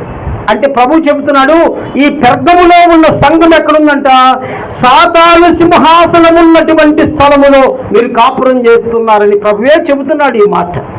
అంటే ఇక్కడ మనం చూస్తున్నాము ఈ సాతాను యొక్క సింహాసనం దగ్గర వీళ్ళు ఎందుకున్నారో మనం చూద్దాం. రెండవదిగా ఇక్కడ ఒక పెద్ద హాస్పిటల్ కట్టబడింది ఈ పెర్గములో, చాలా పెద్ద హాస్పిటల్. ఒకవేళ నేను చరిత్రలో చూసినప్పుడు బహుశా ప్రపంచంలోనే ఇది మొట్టమొదటి హాస్పిటల్ అని చెప్పి రాసుకొచ్చారు. పెర్గములో పెద్ద హాస్పిటల్ కట్టారు. ఆ హాస్పిటల్ పేరు అస్క్లేపియస్. ఈ హాస్పిటల్ పేరు అస్క్లేపియస్. అస్క్లేపియస్ అనేటువంటి పేరు కూడా ఒక దేవత పేరు అని చెప్పి చరిత్రలో రాయబడి ఉంది. అలాగే ఈ పెర్గములకు ఆ పట్టణంలోకి రావాలి అంటే ఒక సింబల్ ఒకటి ఉంటుంది. ఆ పట్టణానికి వచ్చేటప్పుడు ముఖద్వారం దగ్గర ఒక సింబల్ ఒకటి ఉండేది. ఆ సింబల్ ఎలా ఉంటుంది అంటే, ఆ పెర్గము యొక్క సింబల్ ఎలా ఉంటుంది అంటే గుర్తుపెట్టుకోండి, ఒక పెద్ద దండం ఉంది. ఒక పెద్ద దండము అంటే రాజదండం లాగా ఉంటుంది కదా, ఆ దండములకు 2 పాములు చుట్టుకొని ఉంటాయి అంట. ఆ పట్టణంలోనికి వెళ్ళాలంటే ఎంట్రన్స్లో ఒక ముఖద్వారములో మనకి సింబల్ కనిపిస్తుంది. ఆ సింబల్కి ఏమిటంటే ఒక దండం ఉంది. ఆ దండానికి 2 పాములు చుట్టుకొని ఉంటాయి. ఈ పాముల తలలు ఒకదానికి ఒకటి ఎదురెదురుగా చూసుకున్నట్లుగా ఆ సింబలు ఉంటుంది అని చెప్పి మనం చూస్తాం. అలాగే ఈ పెర్గములో ఒక పెద్ద లైబ్రరీ కూడా ఉంది. ఆ ఊరిలో కూడా ఒక లైబ్రరీ ఉంది. ఈ పెర్గములో ఒక బలిపీఠము కూడా కట్టబడింది. అలాగే ఆ బలిపీఠము ఒక సింహాసనమును పోలి ఉంటుంది. గుర్తుపెట్టుకోవాలి, ఆ బలిపీఠం ఎలాగుందంటే సింహాసనమును పోలి ఉంటుంది. అందుకనే ప్రభు చెప్పాడు, సాతాను సింహాసనమున్న స్థలములో ఉన్నావని తెలియచేశాడు. ఈ మాట గుర్తుపెట్టుకోవాలి. అంత వివరంగా చెప్పాలి అంటే టైం లేదు. మీకు 7 సంఘాల గురించి పూర్తి వివరణ కావాలంటే నా యూట్యూబ్లో చూసుకోవచ్చు. మీరు కృపానంద్ జంగమని కొడితే మీకు 7 సంఘాలు వచ్చేస్తాయి. పూర్తిగా ఉంటాయి. గంట 15 నిమిషాలు ఒక్కో సంఘం గురించి తర్వాత చూసుకోండి. అలాగే ఈ పెర్గములో దేవుని యొక్క సాక్షిగా ఒక వ్యక్తి బతుకుతున్నాడు అక్కడ. ఆ పెర్గములో దేవుని పని నిమిత్తం ఒక ఆయన సాక్షిగా నమ్మకంగా ఒక ఆయన బతుకుతున్నాడు. అతని పేరు అంతిపయ. ఆ అంతిపయ అనేటువంటి ఒక అతను బతుకుతుంటే ఈ రోమా ప్రభుత్వం ఏం చేసిందంటే, ఇక్కడ ఎవరు మెయిన్గా ఉన్నారు అంటే అంతిపయ అనేవాడు దేవునికి నమ్మకంగా బతుకుతున్నాడయా అంటే అతను కూడా చంపేశారు. చూడండి, ఆ రోజుల్లో రోమా గవర్నమెంట్ ఒక వ్యక్తిని చంపాలంటే చాలా ఈజీగా చంపేసేవాడు. అడిగేవాళ్ళు ఎవరు లేరు. అంతిపయ అనేటువంటి వ్యక్తిని ఆ స్థలం చంపేశారు. ఈ సంఘం యొక్క గొప్పతనం ఏమిటి అంటే, ఈ పెర్గము యొక్క సంఘం యొక్క గొప్పతనం ఏమిటంటే, ఇది విశ్వాసమును గట్టిగా చేత పట్టుకున్న సంఘం. దేవునికి స్తోత్రం. ఇన్ని జరుగుతున్నా, ఎంత ఇబ్బందులు ఎదుర్కొన్నా, ఎంత శ్రమ వచ్చినా దేన్ని గట్టిగా పట్టుకున్నారంటే వాళ్ళు విశ్వాసమును గట్టిగా చేత పట్టుకున్నారంట. దేవుని స్తోత్రం. 4వ సంఘము తుయత్తైరా సంఘం.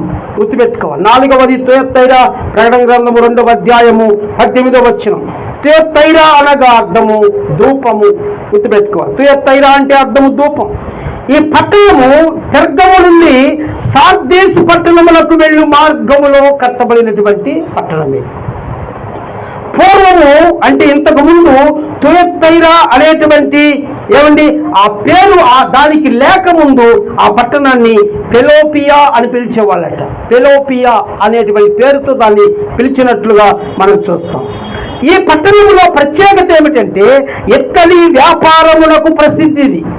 ఈ పట్టణములో, ఈ తుయత్తైరా పట్టణములో ఇత్తడి వ్యాపారం బాగా జరుగుతుంది. ఇత్తడి వ్యాపారములకు ప్రసిద్ధి. రెండవదిగా వస్త్రములకు ప్రసిద్ధి. బట్టలు తయారు చేస్తారు అక్కడ బాగా. ఈ రెండు బాగా ప్రసిద్ధి. ఒకటేమో వస్త్రాలు, రెండవది ఇత్తడి వ్యాపారం. చూడండి, 2:19 మనం చూస్తే ఈ సంఘము క్రియలు కలిగిన సంఘం. ఈ సంఘము తుయత్తైరా సంఘము ఏం కలిగిందంటే అండి, క్రియలు కలిగిన సంఘం. మొదటి క్రియల కన్నా కడపటి క్రియలు మరి ఎక్కువగా చేసినటువంటి సంఘం. గుర్తుపెట్టుకొని 7 సంఘాలు మీరు వింటున్నప్పుడు ఊరకనే విని వెళ్ళిపోవటం కాదు. ఏ సంఘములో నేను ఉన్నాను, ఏ సంఘము యేసు ప్రభువుకు దగ్గరగా ఉంది అని 7 సంఘాల్లో ఒక సంఘాన్ని మీరు పోల్చుకోవాలి.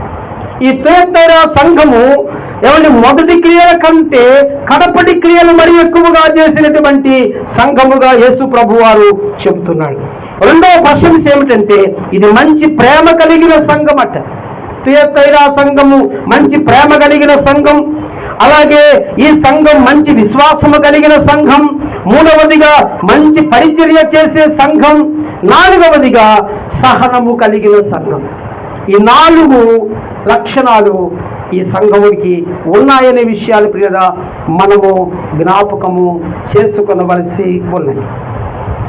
5వదిగా మనం చూస్తున్నాం సార్దీసు సంఘం. సార్దీసు సంఘం ప్రకటన 3:1 గుర్తుపెట్టుకోవాలి. ఇక్కడ ప్రకటన 3:1 కనిపిస్తుంది. సార్దీస్ అనగా అర్థము ఎర్రనిది. గుర్తుపెట్టుకోవాలి. సార్దీస్ అంటే అర్థము ఎర్రనిది. ఈ పట్టణము త్మోలస్ అనేటువంటి ఒక కొండ పైన 1500 అడుగుల ఎత్తులో కట్టబడినటువంటి పట్టణం. త్మోలస్ అనేటువంటి ఒక కొండ మీద 1500 ఎత్తులో కట్టబడినటువంటి పట్టణం అని చెప్పి చరిత్ర తెలియచేస్తూ ఉంది. ఈ పట్టణము వ్యాపారములకు, చేతి పనులకు ప్రసిద్ధిగా ఉంది. ఇక్కడ చేతి పనులు, వ్యాపారాలు ఎక్కువగా జరుగుతాయి అని చెబుతూ చక్కగా ఈ పట్టణం గురించి, సంఘం గురించి తెలియజేస్తూ ఈ సంఘం గురించి దేవుడు ఒక హెచ్చరిక జారీ చేశాడు. ఏమని?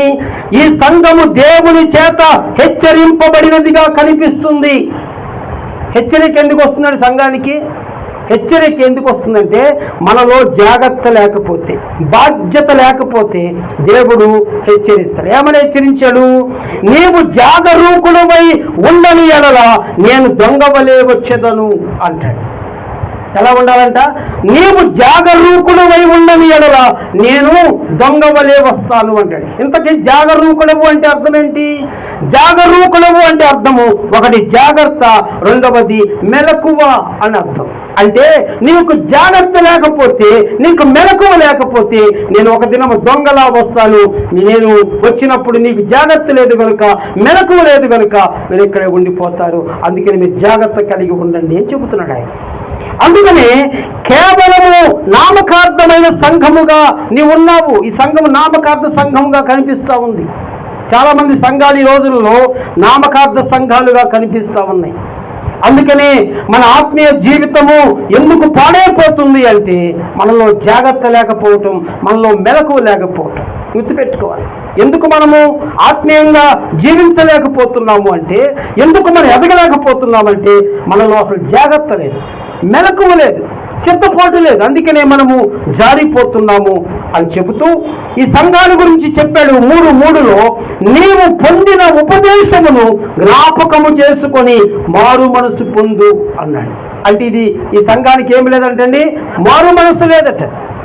అందుకనే నీవు పొందిన ఉపదేశమును జ్ఞాపకము చేసుకొని నువ్వు మారు మనసు పొందు. ఒకవేళ నీకు మారు మనసు లేకపోతే పరలోకములోకి వెళ్ళటానికి యోగ్యుడు కావు, ప్రవేశము నీకు ఉండదు అని చెప్పి వాక్యం తెలియచేస్తాం.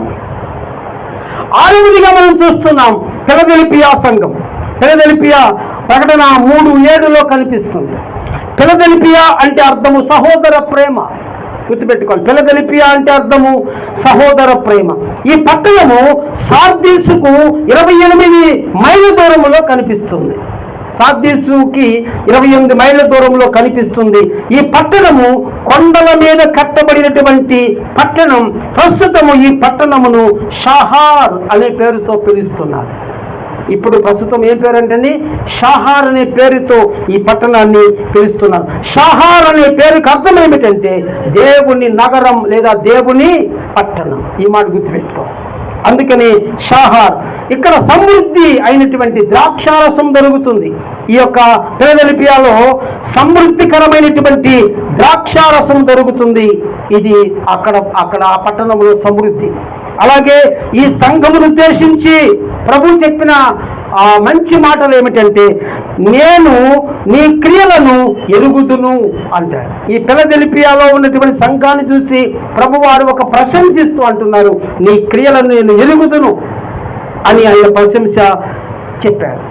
అంటే సంఘము ఏ క్రియని చేస్తుందో ఆ క్రియ దేవుడు చూసేటట్లుగా ఉండాలి. క్రియ అంటే మనం ఏది పడితే చేసేది కాదు, దేవుడు చూసేటట్లుగా మనము చేసేది క్రియ. ఈ సంఘము వాక్యమును ఎరిగిన సంఘం, ఈ సంఘము వాక్యమును అంగీకరించిన సంఘం. గుర్తుపెట్టుకోవాలి, ఇది వాక్యమును ఎరిగిన సంఘం, వాక్యమును అంగీకరించినటువంటి సంఘం, వాక్యమందు స్థిరపరచబడినటువంటి సంఘం. ఈ సంఘము ఫిలదెల్ఫియా వాక్యమందు స్థిరపరచబడినటువంటి సంఘం. ఈ సంఘము సువార్తకు అనుకూలమైన సంఘము. ఈ సంఘము మాదిరికరమైనటువంటి సంఘం, సువార్తకు అనుకూలమైన సంఘం. ఈ సంఘం అనేకులకు మాదిరికరమైనటువంటి సంఘము. అంత మాత్రమే కాదు, ప్రభు అంటున్నాడు, నా ద్వారా కిరీటమును పొందిన సంఘం. దేవుని ద్వారా ఈ ఫిలదెల్ఫియా సంఘము కిరీటాన్ని పొందింది. అందుకే నేను అంటున్నాడు, నీవు కూడా కిరీటాన్ని పొందుకోవాలి. దేవుని మెప్పు మరియు ప్రశంస పొందినటువంటి సంఘముగా ఈ ఫిలదెల్ఫియా సంఘము మనకు కనిపిస్తుంది అనే విషయాన్ని జ్ఞాపకము చేసుకోవాలి. చివరిగా మనం చూస్తే లవోదికియా సంఘం. ఈ లవోదికియా సంఘం ప్రకటన 3:14 కనిపిస్తుంది. లవోదికియా అనగా నులివెచ్చని స్థితి.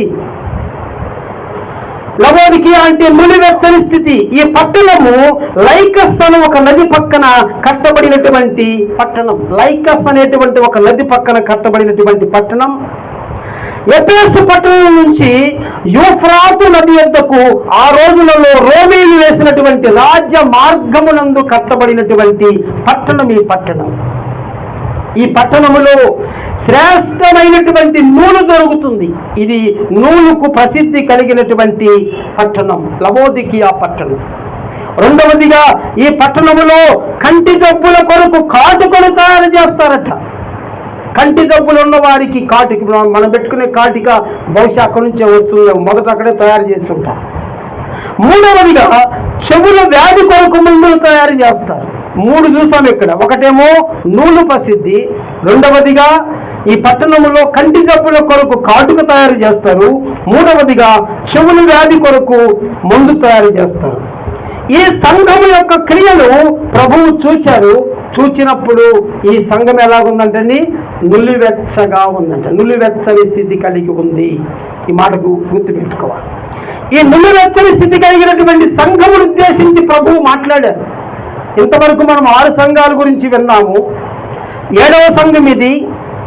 7వ సంఘంతో ఏం మాట్లాడుతున్నాడు చూడండి. 17లో నీవు దౌర్భాగ్యుడవు, దిక్కుమాలిన వాడవు, దరిద్రుడవు, గుడ్డివాడవు, దిగంబరుడవు అని పలికాడు.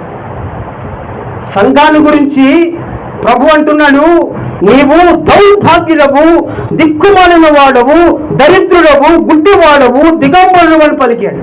ఒక సంఘాల గురించి పలుకవలసినటువంటి మాటలేనండి ఇవి. అంటే ఈ సంఘం ఎంత దిగజారిపోయిందో ఒకసారి మనం ఆలోచించాలి. కన్నులు మూయబడినటువంటి సంఘం ఇది. ఆత్మీయంగా ఎదగని సంఘం, గుడ్డిగా ఉన్న సంఘం. అందుకని ఈ సంఘమును గురించి మాట్లాడుతూ ప్రభు అన్నాడు, నీవు ధన సమృద్ధి చేసుకున్నావే తప్ప, అంటే ఈ 7 సంఘాలలో, ఇప్పుడు మనం చదువుకున్న 7 సంఘాలలో ఎక్కువ ధనం కలిగింది లవోదికీయ సంఘములు, ధన సమృద్ధి కలిగిన సంఘం. ఈ మాట ప్రభు ఎందుకు మాట్లాడుతున్నారో తెలుసా అండి? ధనము ఎక్కడ ఎక్కువ ఉంటుందో అక్కడ ఆత్మీయమైనటువంటి స్థితిగతులన్నీ కూడా తగ్గిపోతాయి. ధనముంటే చాలు భక్తి పడిపోతుంది, ధనముంటే విశ్వాసం పడిపోతుంది, ధనముంటే కళ్ళు మూయబడతాయి. అది లవోదికీయ సంఘం ద్వారా ప్రభు మనకు తెలియచేస్తున్నాడు. అందుకని ప్రభు అంటున్నాడు, ప్రభువుకు కావలసినవి లోక సంబంధమైనవి కావు. నువ్వు కాటికి అమ్ముకుంటే నాకెందుకు, చెవులో ముందులు అమ్ముకుంటే నాకెందుకు, నువ్వు నూనెలు అమ్ముకుంటే నాకెందుకు, నువ్వు ధనం సంపాదించుకుంటే నాకెందుకు, అవి నాకు అక్కర్లేదు. నాకు కావలసినవి దైవత్వము, పరిశుద్ధుల నీతి క్రియలు, ఆత్మీయ నేత్రములు, అవి నాకు కావాలంటాడు. అందుకని ప్రభువుకు మనము ఏమి కావాలో అవి ఇవ్వడానికి సిద్ధంగా ఉండాలి తప్ప, నా దగ్గర డబ్బులు ఉన్నాయి, నా దగ్గర అది ఉంది, ఇది ఉందంటే అది పనికిరాదు. లవోదికీయ సంఘము నిలువెత్తని స్థితి కలిగిన సంఘం, గుర్తుపెట్టుకోవాలి. ఇప్పుడు 7 సంఘాల గురించి మనం విన్నాం. 7 సంఘాలలో ప్రభువారు 2 సంఘాలను ఆయన పక్కన పెట్టారు. ఈ 2 సంఘాలలో నువ్వు ఎలాగుంటావు అని అడుగుతున్నాడు. ఈ 2 సంఘాలలో ఒకటి ఫిలదెల్ఫియా సంఘం. ఇది దేవుని వాక్యమును ఎరిగిన సంఘం, దేవుని యందు విశ్వాసము కలిగిన సంఘం, దేవుని క్రియలు చేయడానికి సిద్ధపడిన సంఘం, దేవుని మెప్పు కలిగిన సంఘం, దేవుని కిరీటమును పొందిన సంఘం. అది ఫిలదెల్ఫియా సంఘం. గుర్తుపెట్టుకోవాలి. ఫిలదెల్ఫియా అంటే ఏం చెప్పుకున్నాం అర్థం? సహోదర ప్రేమ. గుర్తుపెట్టుకోండి. మీరు బస్సుల్లో వెళ్తూ ఉంటారు, లేకపోతే ట్రైన్స్లో వెళ్తూ ఉంటారు. కొన్ని సంఘాలకు బోర్డులు ఉంటాయి కదా, మీరు చూస్తూ ఉంటారు అప్పుడప్పుడు. ఫిలదెల్ఫియా ప్రార్థనా మందిరం, ఫిలదెల్ఫియా మినిస్ట్రీస్ అని ఉంటుంది. కానీ మీరు చూడండి ఒకటి ఏమిటంటే, లవోదికీయ సంఘం అని ఎక్కడ చూడరు మీరు. ఎవరు పెట్టుకోడు. వాడు పెట్టుకున్నాడంటే వాడు దౌర్భాగ్యుడేక. గుర్తుపెట్టుకోవాలి. లవోదికీయ సంఘం మాది అని పెట్టుకున్నారనుకోండి, వాళ్ళ దగ్గర బాగా డబ్బు ఉందని అర్థం. ఇక మా దగ్గర ఆత్మీయత లేదు, మా దగ్గర డబ్బులు ఉన్నాయి, రోజు మేము భోజనాలు పెట్టుకుని బిర్యానీ చేసుకుంటాము, ప్రార్థన బడికి చేయమంటారు. అందుకని 2 చెప్పాడు ఆయన. ఒకటి ప్రశంస సంఘము ఫిలదెల్ఫియా అయితే, దేవుని చేత వార్నింగు, దేవుని చేత హెచ్చరిక, దేవుడు ఉమ్మివేసిన సంఘము లవోదికీయ సంఘం. ఇప్పుడు నేను అడుగుతున్నాను, 7 సంఘాల్లో మీరు ఏ సంఘంలో ఉంటారో నేను అడుగుతున్నాను. మంచిదే కోరుకుంటారు అనుకోండి, ఏం కోరుకుంటారు చెప్పండి? ఏం కావాలి? ఏమ్మా ఏం కావాలి? నేను అనుకుంటున్నాను ఇక్కడ కూర్చున్న వాళ్ళు సగం మంది పైగా ఈ వాక్యాలు అర్థం కావట్లేదేమో అనిపిస్తుంది. ఎందుకంటే అంత నాలెడ్జీ ఉండాలి కదా వినడానికి కూడా. గుర్తుపెట్టుకోండి. ఎందుకంటే ఎప్పుడు మరియు మాత్రం జక్కే గురించి చెప్తే అర్థం కాదు. రేపు మనము 2వ రాకడలో సిద్ధం కలిగి ఉన్నాం. సిద్ధం కలిగి ఉన్నప్పుడు ఇట్లాంటి లోతుగా తెలుసుకోకపోతే మనకేం అర్థం కాదు. అందుకని ఫిలదెల్ఫియా సంఘంలో ఉంటావా, లవోదికీయ సంఘంలో ఉంటావా అని అడిగామనుకోండి, ఏ సంఘంలో ఉంటారు చెప్పండి? ఫిలదెల్ఫియా. ఎందుకు? ఆ ఫిలదెల్ఫియా దేవుని కోసం అన్నీ చేసినటువంటి సంఘం. దేవునికి స్తోత్రం చెప్పండి. హల్లెలూయా. ఇప్పుడు 2, 3 అధ్యాయాలు అయిపోయినాయి. ఇప్పుడు 1, 2, 3 అయిపోయినాయి. ఇప్పుడు 4వ అధ్యాయంలోకి వచ్చేసాం. మరలా త్వరగా ఎందుకు చెబుతున్నానంటే సమయం షార్ట్ అనమాట. 3 రోజులు ఏమి చెప్పలేం కదా. 4వ అధ్యాయంలోకి వచ్చేసాం మనం. 4వ అధ్యాయం 4వ వచనములో అక్కడ ఉంది, ఆ సింహాసనము నందు 24 పెద్దలు తెల్లని వస్త్రములు ధరించుకొని తమ తలల మీద సువర్ణ కిరీటములు పెట్టుకున్న వారై కూర్చుండిరి అనే మాట మనం చూస్తాం. ఇది ఒక కాంట్రవర్సీ సబ్జెక్ట్ అన్నమాట. ప్రకటనలో 24 పెద్దల గురించి భిన్నాభిప్రాయాలు కనిపిస్తున్నాయి. 1 కాదు, 2 కాదు, చాలా భిన్నాభిప్రాయాలు ప్రియులారా మనకు కనిపిస్తున్నాయి. మీకు ఉదాహరణకి చెబుతాను. అనేకమైన అభిప్రాయాలు ఎలాగున్నాయి బయట. మనం ఏ అభిప్రాయాన్ని తీసుకోవాలంటే గుర్తుపెట్టుకోండి. ప్రకటన ఎలా ఉంటుందంటే, ఇంకా జరగలేదు, అది జరగలేదు కనుక జరగని దాని గురించి మనము ఖచ్చితంగా ఇది జరిగిందని చెప్పలేము. మరి ఎలా గ్రహించాలి అంటే, వాక్యాన్ని మనం బేస్గా తీసుకోవాలి, వాక్యాన్ని ఆధారం చేసుకోవాలి, వాక్యానికి ఏది దగ్గరగా ఉందో దాన్ని మనం గుర్తుపెట్టుకోవాలి తప్ప ఎవరో చెప్పారు యూట్యూబ్లో అంటే కుదరదు. 24 పెద్దల గురించి ఏమనుకుంటున్నారు ప్రపంచంలో అంటే మీరు చాలా వినే ఉంటారు యూట్యూబ్లో, ఏది పడితే చెప్పొద్దండి, చెబితే మీరు ఫెయిల్ అయిపోతారు. 1, దావీదు రాజుగా ఉన్న కాలములో, దావీదు ఇశ్రాయేల్ దేశానికి 2వ రాజు కదా, దావీదు రాజుగా ఉన్నటువంటి కాలములో దావీదు దగ్గరంట 24 మంది యాజకులు ఉండేవాళ్ళట. బైబిల్లో ఆ మాట ఉంది. 24 యాజకులు ఉన్నారు దావీదు కాలములో. ఆ యాజకులు యాజక పరిచర్యలు చేసేవారు. అయితే ఇప్పుడు విషయం ఏంటంటే, దావీదుని దేవుడు నా ప్రియుడు అన్నాడు కదా, దావీదు అంటే దేవుడికి ఇష్టము కదా, అందును బట్టి ఆ 24 మంది యాజకులను కూడా రేపు తీసుకోవచ్చు, దావీదును బట్టి వాళ్ళే ఉంటారు అని ఒక వర్గం చెబుతా ఉంది. అది 1 గుర్తుపెట్టుకోండి. 2వ వర్గం ఏం చెబుతుందంటే, కాదు వీళ్ళు దావీదు కాలంలో యాజకులు కాదు, వీళ్ళు తెల్లని వస్త్రములు ధరించుకున్నారు, సింహాసనముల మీద కూర్చున్నారు అని రాస్తుంది కదా, వీళ్ళు ఖచ్చితంగా దేవదూతలై ఉంటారు అని చెప్పి ఒక వర్గం ఉంది. ఆ వర్గం పుస్తకాలు కూడా రాశారు, ప్రచురించుతున్నారు, చాలామంది మెసేజ్లు కూడా చెబుతున్నారు. నేనేమంటానంటే, ఒకవేళ దేవదూతలు అయితే అనుకుందాం, దేవదూతలు అయితే ఇప్పుడు ఎక్కడ కూర్చున్నారు వాళ్ళు? యేసు క్రీస్తు యొక్క సింహాసనములకు ఇటుపక్క 12 మంది, అటుపక్క 12 మంది కూర్చున్నారు. బాగా వినండి, బైబిల్లో మీరు ఎక్కడైనా చూడండి, దేవదూతలు ఎక్కడైనా యేసు ప్రభు ఎదుట కూర్చున్నటువంటి సందర్భం మీకు ఎక్కడ కనిపించదు. అంటే వాక్యానికి మనం దగ్గరికి వెళ్తున్నాం. ఇప్పుడు దేవదూతలు యేసు ప్రభువుకి దగ్గర ఎక్కడ కూర్చున్నటువంటి ఆధారాలు ఉండవు. దేవదూతలు ఎప్పుడు నిలబడే ఉంటారు. అంటే వీళ్ళు దేవదూతలు కాదు, అది గుర్తుపెట్టాలి.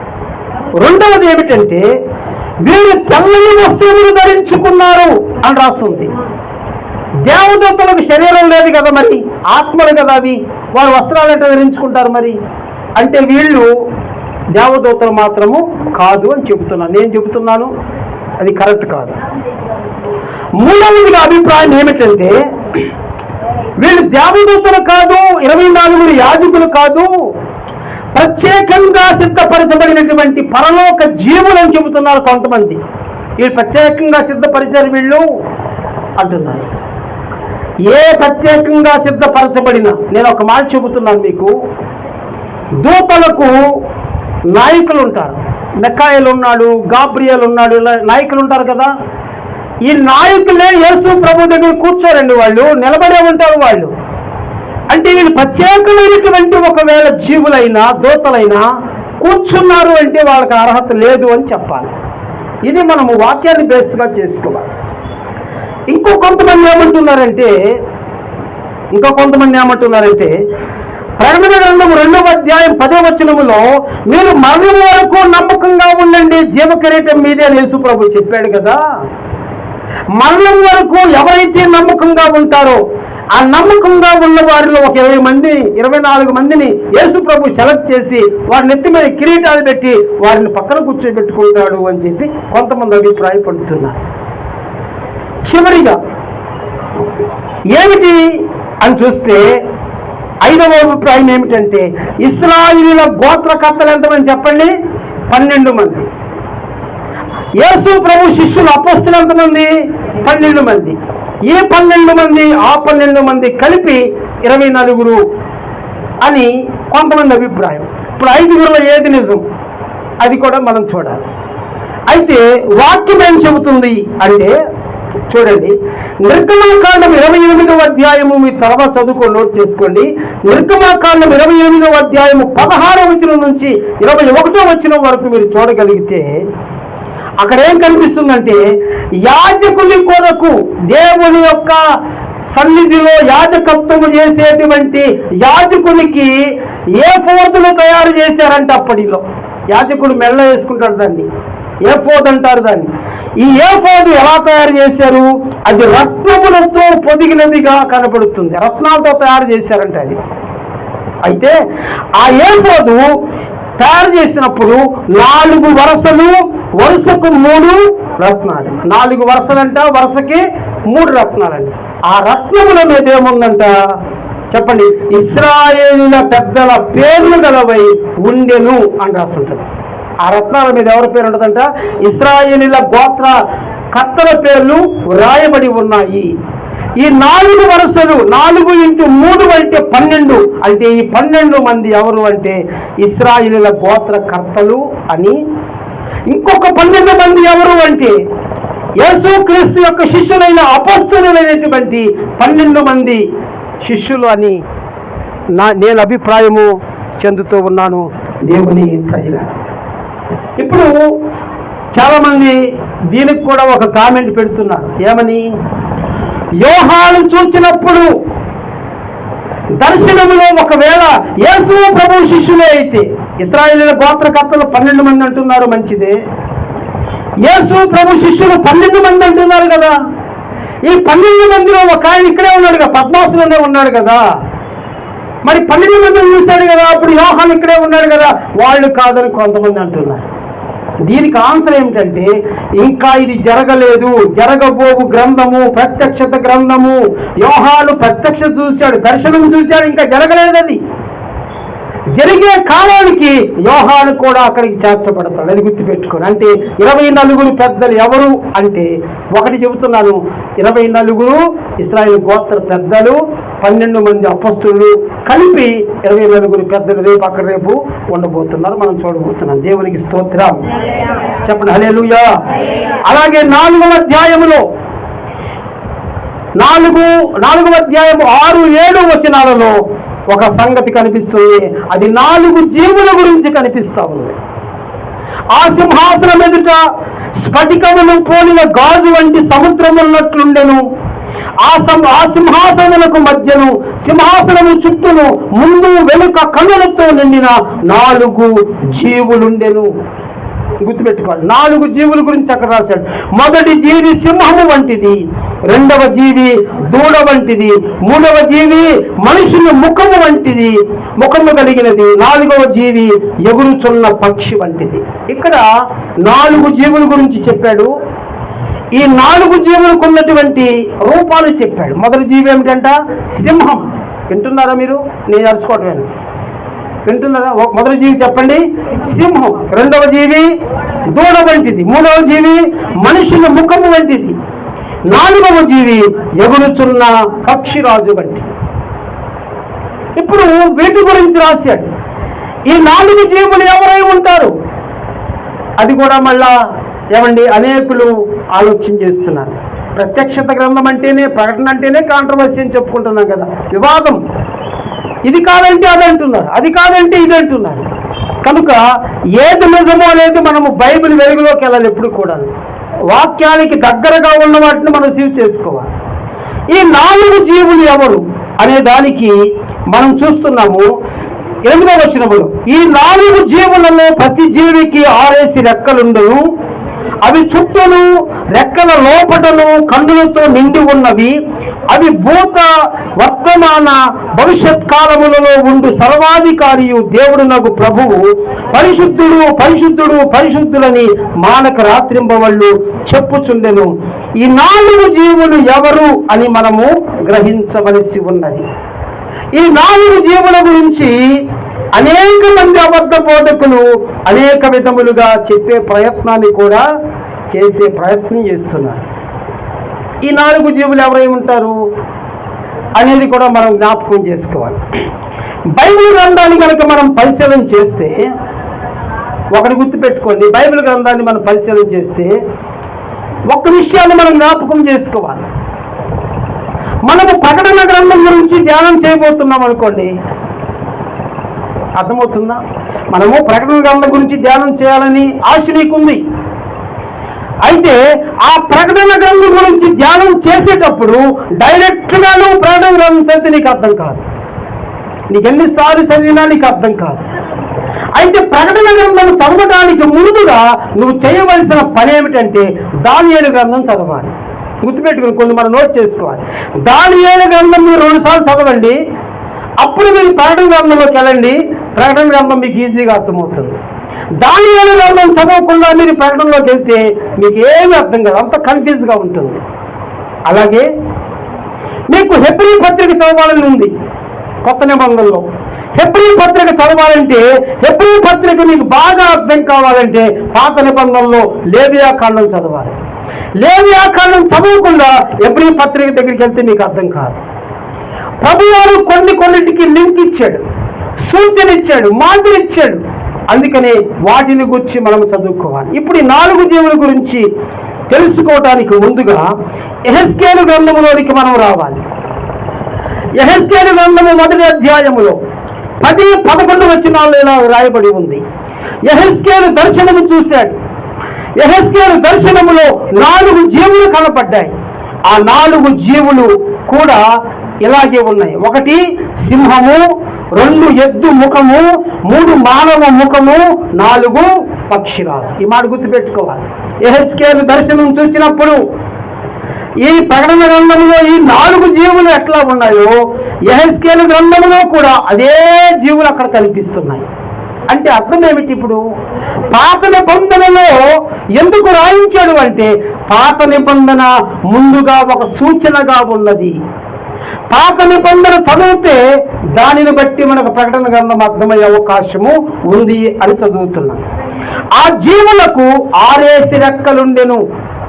అయితే యెషయా ప్రవక్త కూడా దర్శనము చూశాడు. యెషయా గ్రంథము 1వ అధ్యాయం 2వ వచనములో ఆయనకు పైగా శరావులు నిలిచి ఉండిరి, ఒక్కొక్కరికి 6 రెక్కలుండెను అని యెషయా కూడా దర్శనము చూశాడు. ఈ 4 జీవుల గురించి అంటే ప్రకటనలో 4వ అధ్యాయం 6-7 వచనాల్లో ఉన్నటువంటి ఈ 4 జీవుల గురించి మనం తెలుసుకోవాలంటే కాస్త మనం మనసు పెట్టాలి. డైరెక్ట్గా ఇది అని చెప్పడానికి లేదు, కొంచెం మనం మనసు పెట్టాలి. ఏమిటి అంటే గుర్తుపెట్టుకోండి, మనము పాత నిబంధనలోకి వెళ్ళిపోవాలి. మళ్ళా పాత నిబంధనలో దేవుడు ఒక దినమున మోషేకు చెప్పాడు. ఏం చెప్పాడు? మోషే నా ప్రజలతో నేను ఉండునట్లుగా, నా ప్రజలతో నేను మమేకమవునట్లుగా, నా ప్రజలతో నేను కలిసి ఉన్నట్లుగా నాకు ఏం కట్టమన్నాడండి? ప్రత్యక్ష గుడారమును నా కొరకు సిద్ధపరచు అని దేవుడు మోషేకు చెప్పాడు. బాగా వినండి. మనం ఈ 4 జీవుల గురించి తెలుసుకోవాలంటే ముందు మనం మోషే దగ్గరికి వెళ్ళాలి. ఆయన ప్రత్యక్ష గుడారం కట్టాడు. ఈ ప్రత్యక్ష గుడారము పొడవెంత అంటే 150 అడుగులు. ప్రత్యక్ష గుడారపు యొక్క అడుగులు 150, దాని వెడల్పు 75. మీకు రిఫరెన్స్ కావాలంటే నిర్గమ 27:18 ఉంటుంది, తర్వాత చూసుకోండి. ప్రత్యక్ష గుడారం యొక్క పొడవు 150, వెడల్పు 75. అయితే ఈ ప్రత్యక్ష గుడారము ఆవరణం ఉంటుంది కదా, మొదట ఆవరణానికి ఒక తెర కట్టారంటే తెర. ఆ తెర తొలగించుకొని మనం లోపలికి వెళ్ళాలి. గుర్తుపెట్టుకోండి, ఆ తెర 4 రంగులు కలిగిందట. అర్థం చేసుకోండి, మీకు వివరంగా చెబుతున్నాను. ఈ తెర 4 రంగులు. ఏమిటి 4 రంగులు అంటే, బ్యాక్గ్రౌండ్ వెనకమాల బ్యాక్గ్రౌండ్ తెలుపు ఉంది ఆ తెరకి. ఆ తెలుపు మీద ఒకటి నీలము రంగు ఉంది, ఇట్లా చార నీలము రంగు ఒకటి, రెండవది ధూమ్రవర్ణము, మూడవది రక్తవర్ణము. ఈ 3 బ్యాక్గ్రౌండ్ ఉండేది, తెలుపు 4. గుర్తుపెట్టుకోవాలి. ఈ ప్రత్యక్ష గుడారము ద్వారానికి తెర కట్టబడింది. ఈ తెర 20 మూరలు కలిగింది, 20 మూరలు కలిగినటువంటి తెర, పెద్ద తెరది. దీనికి ఎన్ని రంగులు చెప్పుకున్నాము? ఒకటి నీలము, చెప్పండి, రెండవది ధూమ్రము, మూడవది రక్తవర్ణము. వెనకమాల బ్యాక్గ్రౌండ్ ఏం చెప్పుకున్నాము? వైట్ ఉంది. ఇప్పుడు ఇది ఎట్లాగుదాం. రెండవదిగా కొత్త నిబంధనలోకి వద్దాం. మొదట మనకు 4 సువార్తలు కనిపిస్తాయి. చెప్పండి, 4 సువార్తలు ఏంటి? 1 మత్తయి సువార్త, చెప్పండి. రెండవది మార్కు సువార్త, మూడవది లూకా శుభవార్త, 4వది యోహాను సువార్త. ఏంటి మాస్టర్ గారు 4 జీవుల గురించి 2 ముక్కలు చెప్పమంటే తెర అంటావు, సువార్తలు అంటావు అంటారా? లింక్ ఉంది, మరి ఏం చేద్దాం? మరి అవన్నీ తెలుసుకోవాలి కదా. మరి అందుకని మోషే కట్టిన ప్రత్యక్ష గుడారపు తెర దగ్గరికి వెళ్ళాం. ఆ రంగులు గుర్తుపెట్టుకోండి. బ్యాక్గ్రౌండ్ తెలుపు ఉంది, 1 నీలము, 2 ధూమ్రము, 3వది రక్తవర్ణం. ఇక్కడ 4 సువార్తలు ఉన్నాయి. 1 మత్తయి సువార్త, 2 మార్కు సువార్త, 3 లూకా సువార్త, 4 యోహాను సువార్త. ఇప్పుడు టాలీ చేద్దాం. మొదటి జీవి చెప్పండి. మొదటి జీవి ఎట్లా ఉంది? ప్రకటనలో మనం చూసాము, హెస్కేల్లో మనం చూసాము. ఏం కనపడింది? మొదటి జీవి సింహము. సింహము తల కనిపించింది. అక్కడ సింహం ఉంది. అక్కడ సింహాన్ని మనం చూసినప్పుడు మనకేమి అనిపిస్తుందంటే, సింహము అడవికి రాజుగా, జంతువులకు రాజుగా, మృగరాజుగా కనిపిస్తుంది. గుర్తుపెట్టుకోవాలి. జంతువులు చాలా ఉన్నాయి అరణ్యములో, కానీ రాజు ఎవరంటే చెప్పండి? సింహం. అంటే సింహము జంతువులకు రాజు, అంటే అడవికి రాజు. అది గుర్తుపెట్టుకోండి. తరువాత మొదటి సువార్త చెప్పండి. మొదటి సువార్త ఏమిటి? మత్తయి సువార్త. మత్తయి సువార్తలో మీరు చూస్తే ఈ మత్తయి గారు ఏం చేశాడంటే, యేసుక్రీస్తుని ఈ మత్తయి సువార్తలో రాజుగా పరిచయం చేశాడు.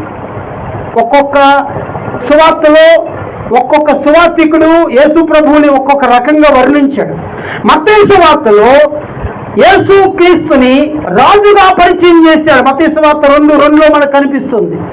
ఆయన యూదులకు రాజు అన్నాడు. ఇప్పుడు మొదటి సింహమే, మొదటి జీవి సింహం, అడవికి రాజు. చెప్పండి. మొదటి సువార్త ఆయన యూదులకు రాజు. మొదటి రంగు ధూమ్రపు రంగు. ధూమ్రం అంటే ఏంటి తెలుసా అండి? రాజులు వేసుకునేటువంటి రాజవస్త్రపు కలర్ ధూమ్రము. ఈ ధూమ్రము కలర్ని ఏమని పిలుస్తారంటే రాజరికమునకు గుర్తు అని పిలుస్తారు. చెప్పండి ఒకసారి, దేనికి గుర్తు అంట? రాజరికములకు. ఇప్పుడు 3 టాలీ చేయండి. సింహము జంతువులకు రాజు. సువార్త యేసుక్రీస్తుని రాజుగా ఆయన చూపించాడు మత్తయి సువార్తలో. ఇక్కడ ఈ రంగు రాజరికమునకు గుర్తుగా ఉన్నది. ఈ 3 కనుక కలిపితే రాజరికము మనకు కనిపిస్తుంది. ఒక రాజు కనిపిస్తున్నాడు, రాజరికపు రాజు కనిపిస్తున్నాడు. దేవునికి స్తోత్రం. చెప్పండి హల్లెలూయా. రెండవ జీవి దగ్గరికి వెళ్దాం. మరలా రెండవ జీవి ఏమిటి? దూడ అని ఒక దాంట్లో రాశాడు. ఇక్కడ యెహెజ్కేలులో ఎద్దు ముఖము అని రాశాడు. ఇక్కడ ఈ ఎద్దు ముఖాన్ని కనుక మనం చూస్తే ఏమి గుర్తుకొస్తుంది అంటే, ఎద్దు సేవ చేయు గుణము కలిగినది. గుర్తుపెట్టుకోవాలి కొన్ని విషయాలు. ఎద్దు దేనికి గుర్తు అంటే సేవ చేస్తుంది. అది బండిని లాగుద్ది, పొలం దున్నుద్ది. నువ్వు దున్నుకో, నాకు భోజనం పెట్టి అందు ఎద్దు. అది సేవ చేయడానికి రెడీగా ఉంటుంది. యజమాని రాగానే కాడి మెడ మీద వేసుకోవడానికి సిద్ధంగా ఉంటుంది. సేవకు గుర్తు. అది గుర్తుపెట్టి సేవ చేయు గుణము కలిగినది అని గుర్తుపెట్టుకో. రెండవ సువార్త మార్కు సువార్త. మార్కు సువార్తలో మార్కు గారు యేసు ప్రభువుని సువార్తలో సేవకునిగా మనకు పరిచయం చేశారు. మార్కు సువార్తలో యేసు ప్రభు మనకు సేవకుడిగా కనిపిస్తాడు. యేసు ప్రభు ఒక మాట అన్నాడు అక్కడ, నేను పరిచర్య చేయుటకు వచ్చి తిని కానీ నేను పరిచర్య చేయించుకుంటకు రాలేదని చెప్పి యేసు ప్రభు వారు మాట్లాడారు. అంటే మార్కు సువార్త ప్రకారము మనకేం కనిపిస్తుందంటే సేవకునిగా అతను కనిపిస్తున్నాడు. ఎద్దు దేనికి కనిపిస్తుందంటే సేవకునిగా కనిపిస్తుంది. రెండవ రంగు ఏమిటంటే ఇక్కడ బ్యాక్గ్రౌండ్లో ఉన్నటువంటి తెలుపు. తెలుపు పరిశుద్ధతకు గుర్తుగా కనిపిస్తుంది. తెలుపు దీనత్వానికి గుర్తుగా కనిపిస్తుంది. ఈ 3 మ్యాచ్ చేసుకుంటే మీరు మొదటి జీవి, మొదటి సువార్త, మొదటి రంగు సేవకుని సూచించుచున్నవి. ఈ మాట గుర్తుపెట్టుకోండి. మొదటిదేమో రాజరికాన్ని సూచిస్తుంది, ఇదేమో సేవకుని సూచించుచున్నది. మూడవ జీవి ఏమిటంటే మనుష్య ముఖం, అంటే మానవ రూపం. గుర్తుపెట్టుకోవాలి. మానవ ముఖము కనిపిస్తుంది.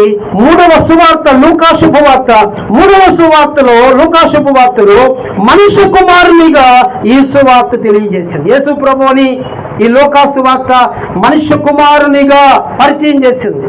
మత్తయి సువార్తలోనేమో రాజుగా అయితే, మార్కు సువార్తలో సేవకునిగా అయితే, ఇక్కడ ఈ సువార్తలో మూడవ సువార్త లూకా సువార్తలో మనుష్య కుమారునిగా యేసు ప్రభువుని మనం పరిచయం చేశాం. మనం బైబిల్ గ్రంథంలో కనుక చూడగలిగితే, బైబిల్లో కనుక పరీక్ష చేయగలిగితే మనుష్య కుమారుడు అనే మాట మీకు 88 సార్లు కనిపిస్తుంది. 88 సార్లు మనుష్య కుమారుడు అనే మాట మీకు కనిపిస్తుంది. మూడవ రంగు ఏమిటంటే, మూడవ రంగు ఎరుపు రంగు. అంటే రక్తవర్ణాన్ని ఎరుపు అంటాం. మనిషి కుమారుడు ఇక్కడ మనకు కనిపిస్తున్నాడు. ప్రభువు కార్చినటువంటి రక్తము తెలియజేస్తుంది ఈ యొక్క కలర్. అంటే మొదటి జీవి మనుష్య ముఖము, అంటే ఇక్కడ మనం చూస్తాం మానవ రూపము. మూడవ సువార్తలో, లూకా సువార్తలో మనిషి కుమారునిగా తెలియజేసింది. మూడవ రంగు ఆయన కార్చిన రక్తమును తెలియజేస్తుంది. ఇక్కడ మనం చూస్తున్నాము ఈ మనిషి కుమారుడు రక్తము చిందించడానికి వచ్చిన వాడు అని ఇక్కడ అర్థమవుతుంది. నాలుగవ జీవిని కనుక మనం చూస్తే పక్షిరాజు అని కనిపిస్తుంది. పక్షిరాజు పైన ఎగురుతుంది. గుర్తుపెట్టుకోవాలి, పక్షిరాజు అంతా పైన ఎగురుతుంది. నాలుగవ సువార్త యోహాను సువార్త. ఈ యోహాను సువార్తలో యేసుక్రీస్తుని దైవత్వముగా పోల్చాడు యోహాను భక్తుడు. యేసుక్రీస్తు దైవము, యేసుక్రీస్తు దైవము అని ఆయన అనేక పర్యాయాలు యోహాను సువార్తలో పరిచయం చేశాడు. నాలుగవ రంగు నీలి రంగు. గుర్తుపెట్టుకోవాలి, నీలి రంగు అంటే నీలం కలర్. ఈ నీలం కలర్ దేనికి గుర్తుగా ఉంది అంటే దేవుని సింహాసనపు రంగు. చాలా మందికి విరుద్ధంగా ఉంటుంది. దేవుని సింహాసనము నీలి రంగు ఉంటుందా మీరు చూసారా అంటే బైబిల్లో రెఫరెన్స్ కూడా ఉంది. యెహెజ్కేలు గ్రంథం 1వ అధ్యాయం 26వ వచనములో నీలి కలర్లో దేవుని సింహాసనం ఉంటుందని చెప్పి రెఫరెన్స్ కూడా రాసుకొచ్చాడు. ఇక్కడ ఈ మూడు చూస్తే యేసుక్రీస్తు పైన ఉన్నవాడు, అతని కింద ఉన్నవాడు కాదు, అది పైన ఉన్నవాడు అని చెప్పి తెలియజేస్తుంది. మొదటిగా ఏం చెప్పాను, ఈ మొదటి జీవి దేనికి తెలియజేస్తుంది? రాజరికాన్ని గుర్తు చేస్తే, రెండవ జీవి ఏమండి సేవకునిగా మనకు గుర్తు చేస్తే, మూడవ జీవి రక్తము చిందించడానికి వచ్చినటువంటి మనిషి కుమారుని గుర్తు చేస్తే, నాలుగవ జీవి ఏమండి ఇక్కడ ఏం చేస్తుందంటే పైన ఉన్నవాడిని సూచిస్తుంది. కనుక ఈ నాలుగు జీవులు ఎవరు అంటే యేసుక్రీస్తుకు సంబంధించినటువంటి నాలుగు ప్రత్యేకమైనటువంటి దూతలు అని మనం గమనించాలి. దేవునికి స్తోత్రం. అర్థమైందా మీకు? చెప్పండి, హల్లెలూయా చెప్పండి. అర్థమైందా? ఆకలైందా? 10 నిమిషాలు భోజనం పెడతారు, కంగారేవులే. ఇప్పుడు మనము 4 అధ్యాయం వరకు చూసాం. ఇంకెన్నో ఉన్నాయి ఇప్పటికి? ఇంకొకటి ఉంది, 5వ అధ్యాయము. సమయం 5 నిమిషాలే ఉంది. ప్రకటన గ్రంథం 5వ అధ్యాయంలోకి వచ్చేసాం. 5వ అధ్యాయంలో ప్రియులుగా మనం జ్ఞాపకం చేసుకుంటున్నప్పుడు ఏమండి 5వ అధ్యాయం 1 నుంచి 7 వచనాల్లో మీరు చూస్తే 7 ముద్రలు గట్టిగా వేసి ఉన్న ఒక గ్రంథము సింహాసనమందు ఆసీనులై యుండు వారి కుడి చేత చూచితిని అని రాస్తుంది. 5వ అధ్యాయంలో 7 ముద్రలు గట్టిగా వేసి ఉన్న ఒక గ్రంథము సింహాసనం నుండి ఆసీనులై ఉన్న వారి కుడి చేత చూచితిని. దాని ముద్రలు తీసి ఆ గ్రంథం నింపుటకు యోగ్యుడైన వాడెవడని బలిష్ఠుడైన ఒక దేవదూత దగ్గరగా ప్రచురింపగా యోహాను చూచాడు. పరలోకమందు గాని భూమి మీద కానీ భూమి క్రింద గాని ఆ గ్రంథం నింపుటకైనను చూచుటకైనను యోగ్యుడెవడైనను కనిపించనందున యోహాను ఏడ్చుచూ ఉండెను. యోహాను ఏడుస్తున్నాడట, అయ్యా ఒక గ్రంథం ఉంది, ఆ 7 ముద్రలు గట్టిగా వేసి ఉన్నాయి, దాన్ని విప్పగలిగిన వారెవరో నాకు అర్థం కావట్లేదు అని ఏడుస్తున్నాడట యోహాను భక్తుడు దర్శనములో ఏడుస్తుంటే. అప్పుడు పెద్దలలో ఒకడు, 7వ ముఖము, ఇదిగో దావీదుకు చిగురైన యూదా గోత్రపు సింహము 7 ముద్రలను తీసి ఆ గ్రంథమును విప్పుటకై జయము పొందినని నాతో చెప్పాను. దేవునికి స్తోత్రం. అప్పుడు యోహాను భక్తుడు ఏడుస్తున్నప్పుడు ఎవరు వచ్చారంట? ఆ పెద్దలలో ఒకడు, చేరవద్దు, విప్పటానికి ఒక ఆయన ఉన్నాడు, ఆయన గురించి నువ్వు తెలుసుకోవాలంటే ఆయన దావీదుకు చిగురు, యోదా గోత్రపు సింహం అని చెప్పి ఆయన గురించి కొంచెం ఇంటిచ్చాడు అక్కడ. ఇప్పుడు ఆయన దావీదు గోత్రపు చిగురు, గుర్తుపెట్టుకోవాలి ఈ మాట. అంటే ఆ పెద్దల్లో ఒక ఆయన చెబుతున్నాడు కదా, ఈ ముద్రలు విప్పటానికి ఎవరు యోగ్యులు అంటే ఎవరు అంటే దావీదుకు చిగురు అనే మాట చూస్తాం. యెషయా గ్రంథము 11వ అధ్యాయం 1వ వచనములో యెషయా మొద్దు నుండి చిగురు పుట్టెను, వాని వేరుల నుండి అంకురము ఎదిగి ఫలించును అని రాస్తుంది. యెషయా 11:1లో యెషయా మొద్దు నుండి ఏం పుట్టిందంటండి? చిగురు పుట్టింది, వాని వేరుల నుండి అంకురము ఎదిగి ఫలించును. అంకురం అంటే ఏంటి? ఏమండి? వేరుల నుంచి అంకురం పుట్టిందంట, అంకురము ఎదిగి ఫలించిందంట. అంకురం అంటే ఏంటి మరి? అంకురము అంటే అర్థము చిగురు. గుర్తుపెట్టుకోవాలి ఈ మాట. అంకురం అంటే చిగురు, మనం ఎక్కడికో వెళ్ళక్కర్లేదు. అంకురం అంటే చిగురు అంటే అర్థం ఏంటంటే, ఇప్పుడు దావీదుకు చిగురు అనే మాట ఉంది కదా, ఇప్పుడు ఆ మొద్దు నుంచి ఏమొచ్చిందంటండి? చిగురు వచ్చి అది ఫలిస్తుంది. గుర్తుపెట్టుకోవాలి. ఇది దేనికి సూచనగా ఉంది అంటే యేసు క్రీస్తుకు సూచనగా కనిపిస్తుంది. అంటే అది విప్పటానికి ఎవరు యోగ్యులంటే ఇక్కడ ఆ వాక్యాన్ని బట్టి మనం చూస్తున్నాం. ఆ పెద్దల్లో ఒక ఆయన చెప్పాడు, దావీదు చిగురు అన్నాడు కదా, ఆ చిగురు ఎవరో ఇక్కడ చూసాం. అలాగే అపొస్తలుడైనటువంటి పౌలు గారు కూడా మాట్లాడుతున్నాడు ఒక సందర్భంలో. ఏమంటున్నాడైనా? రోమాపత్రిక 15:12 ఆయన అంటున్నాడు, యెషయా ఇలాగు చెప్పుచున్నాడు. ఆయన ప్రవచనాన్ని ఒకసారి ఎత్తి చూపిస్తున్నాడు ఇక్కడ. యెషయా ఇలాగు చెప్పుచున్నాడు, యెషయాలో నుండి వేరు చిగురు అనగా అన్యజనుల నేలుటకు లేచువాడు వచ్చును, ఆయన యందు అన్ని జనులు నిరీక్షణ ఉంచుదురు అంటాడు. అంటే ఇక్కడ పౌలు గారు మాట్లాడినా కూడా యేసు క్రీస్తునే సూచిస్తుంది ఆ మాట. యెషయా భక్తులు ప్రవచించిన ఆ ప్రవచనం కూడా యేసు క్రీస్తునే సూచిస్తూ ఉంది.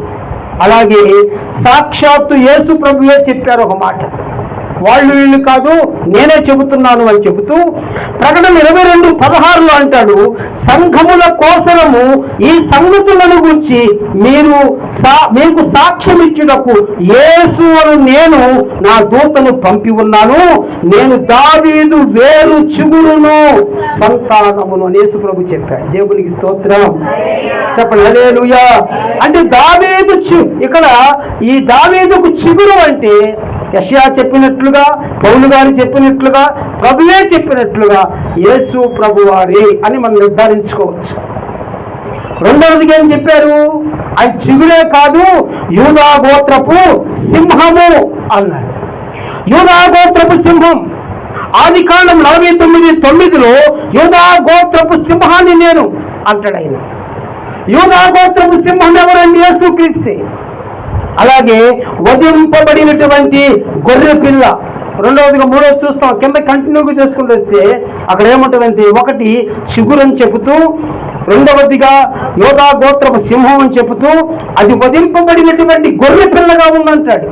ఏది ఇందాక మనం చూసినప్పుడు ఆ పెద్దలలో ఒకటి చెబుతున్నాడు, ఆ వధింపబడిన గొర్రె పిల్ల లోక పాపముల నిమిత్తము వధింపబడినది, అది మన ప్రభు అయినటువంటి యేసు అనేటువంటి గొర్రె పిల్ల. అలాగే ఆ గొర్రె పిల్లకి ఏమున్నాయంటండి? 7 కొమ్ములు ఉన్నాయంట.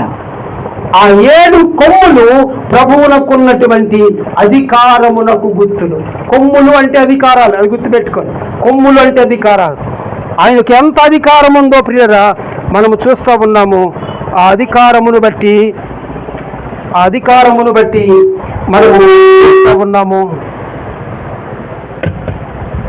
అధికారమును బట్టి మనము చూస్తూ ఉన్నాం. తర్వాత ఆ గొర్రె పిల్లకి 7 కన్నులు కూడా ఉన్నాయంట. 7 కన్నులు కూడా కనిపిస్తూ ఉన్నాయి.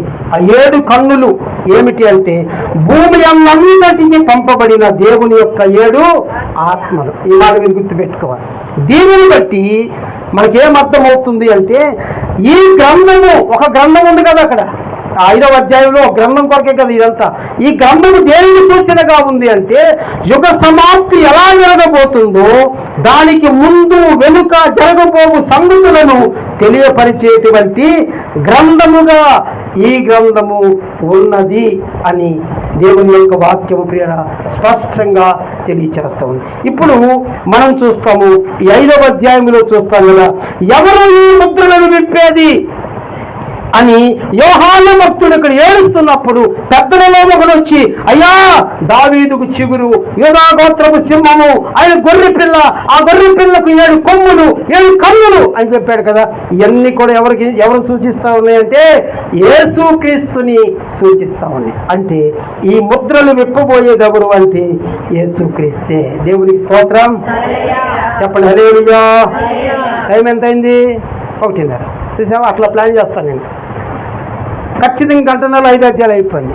మీకు అర్థమైందో లేదు నాకు తెలియదు, నేను అర్థమయ్యేటట్టు చెబుతా ఉన్నాను. మరి రేపటి కాలంలో 6వ అధ్యాయం నుంచి 18వ అధ్యాయం దాకా ఇంత చెప్తారా మీరంటే? చెప్తాను, స్పీడ్గా వెళ్ళిపోతూ ఉంటాను.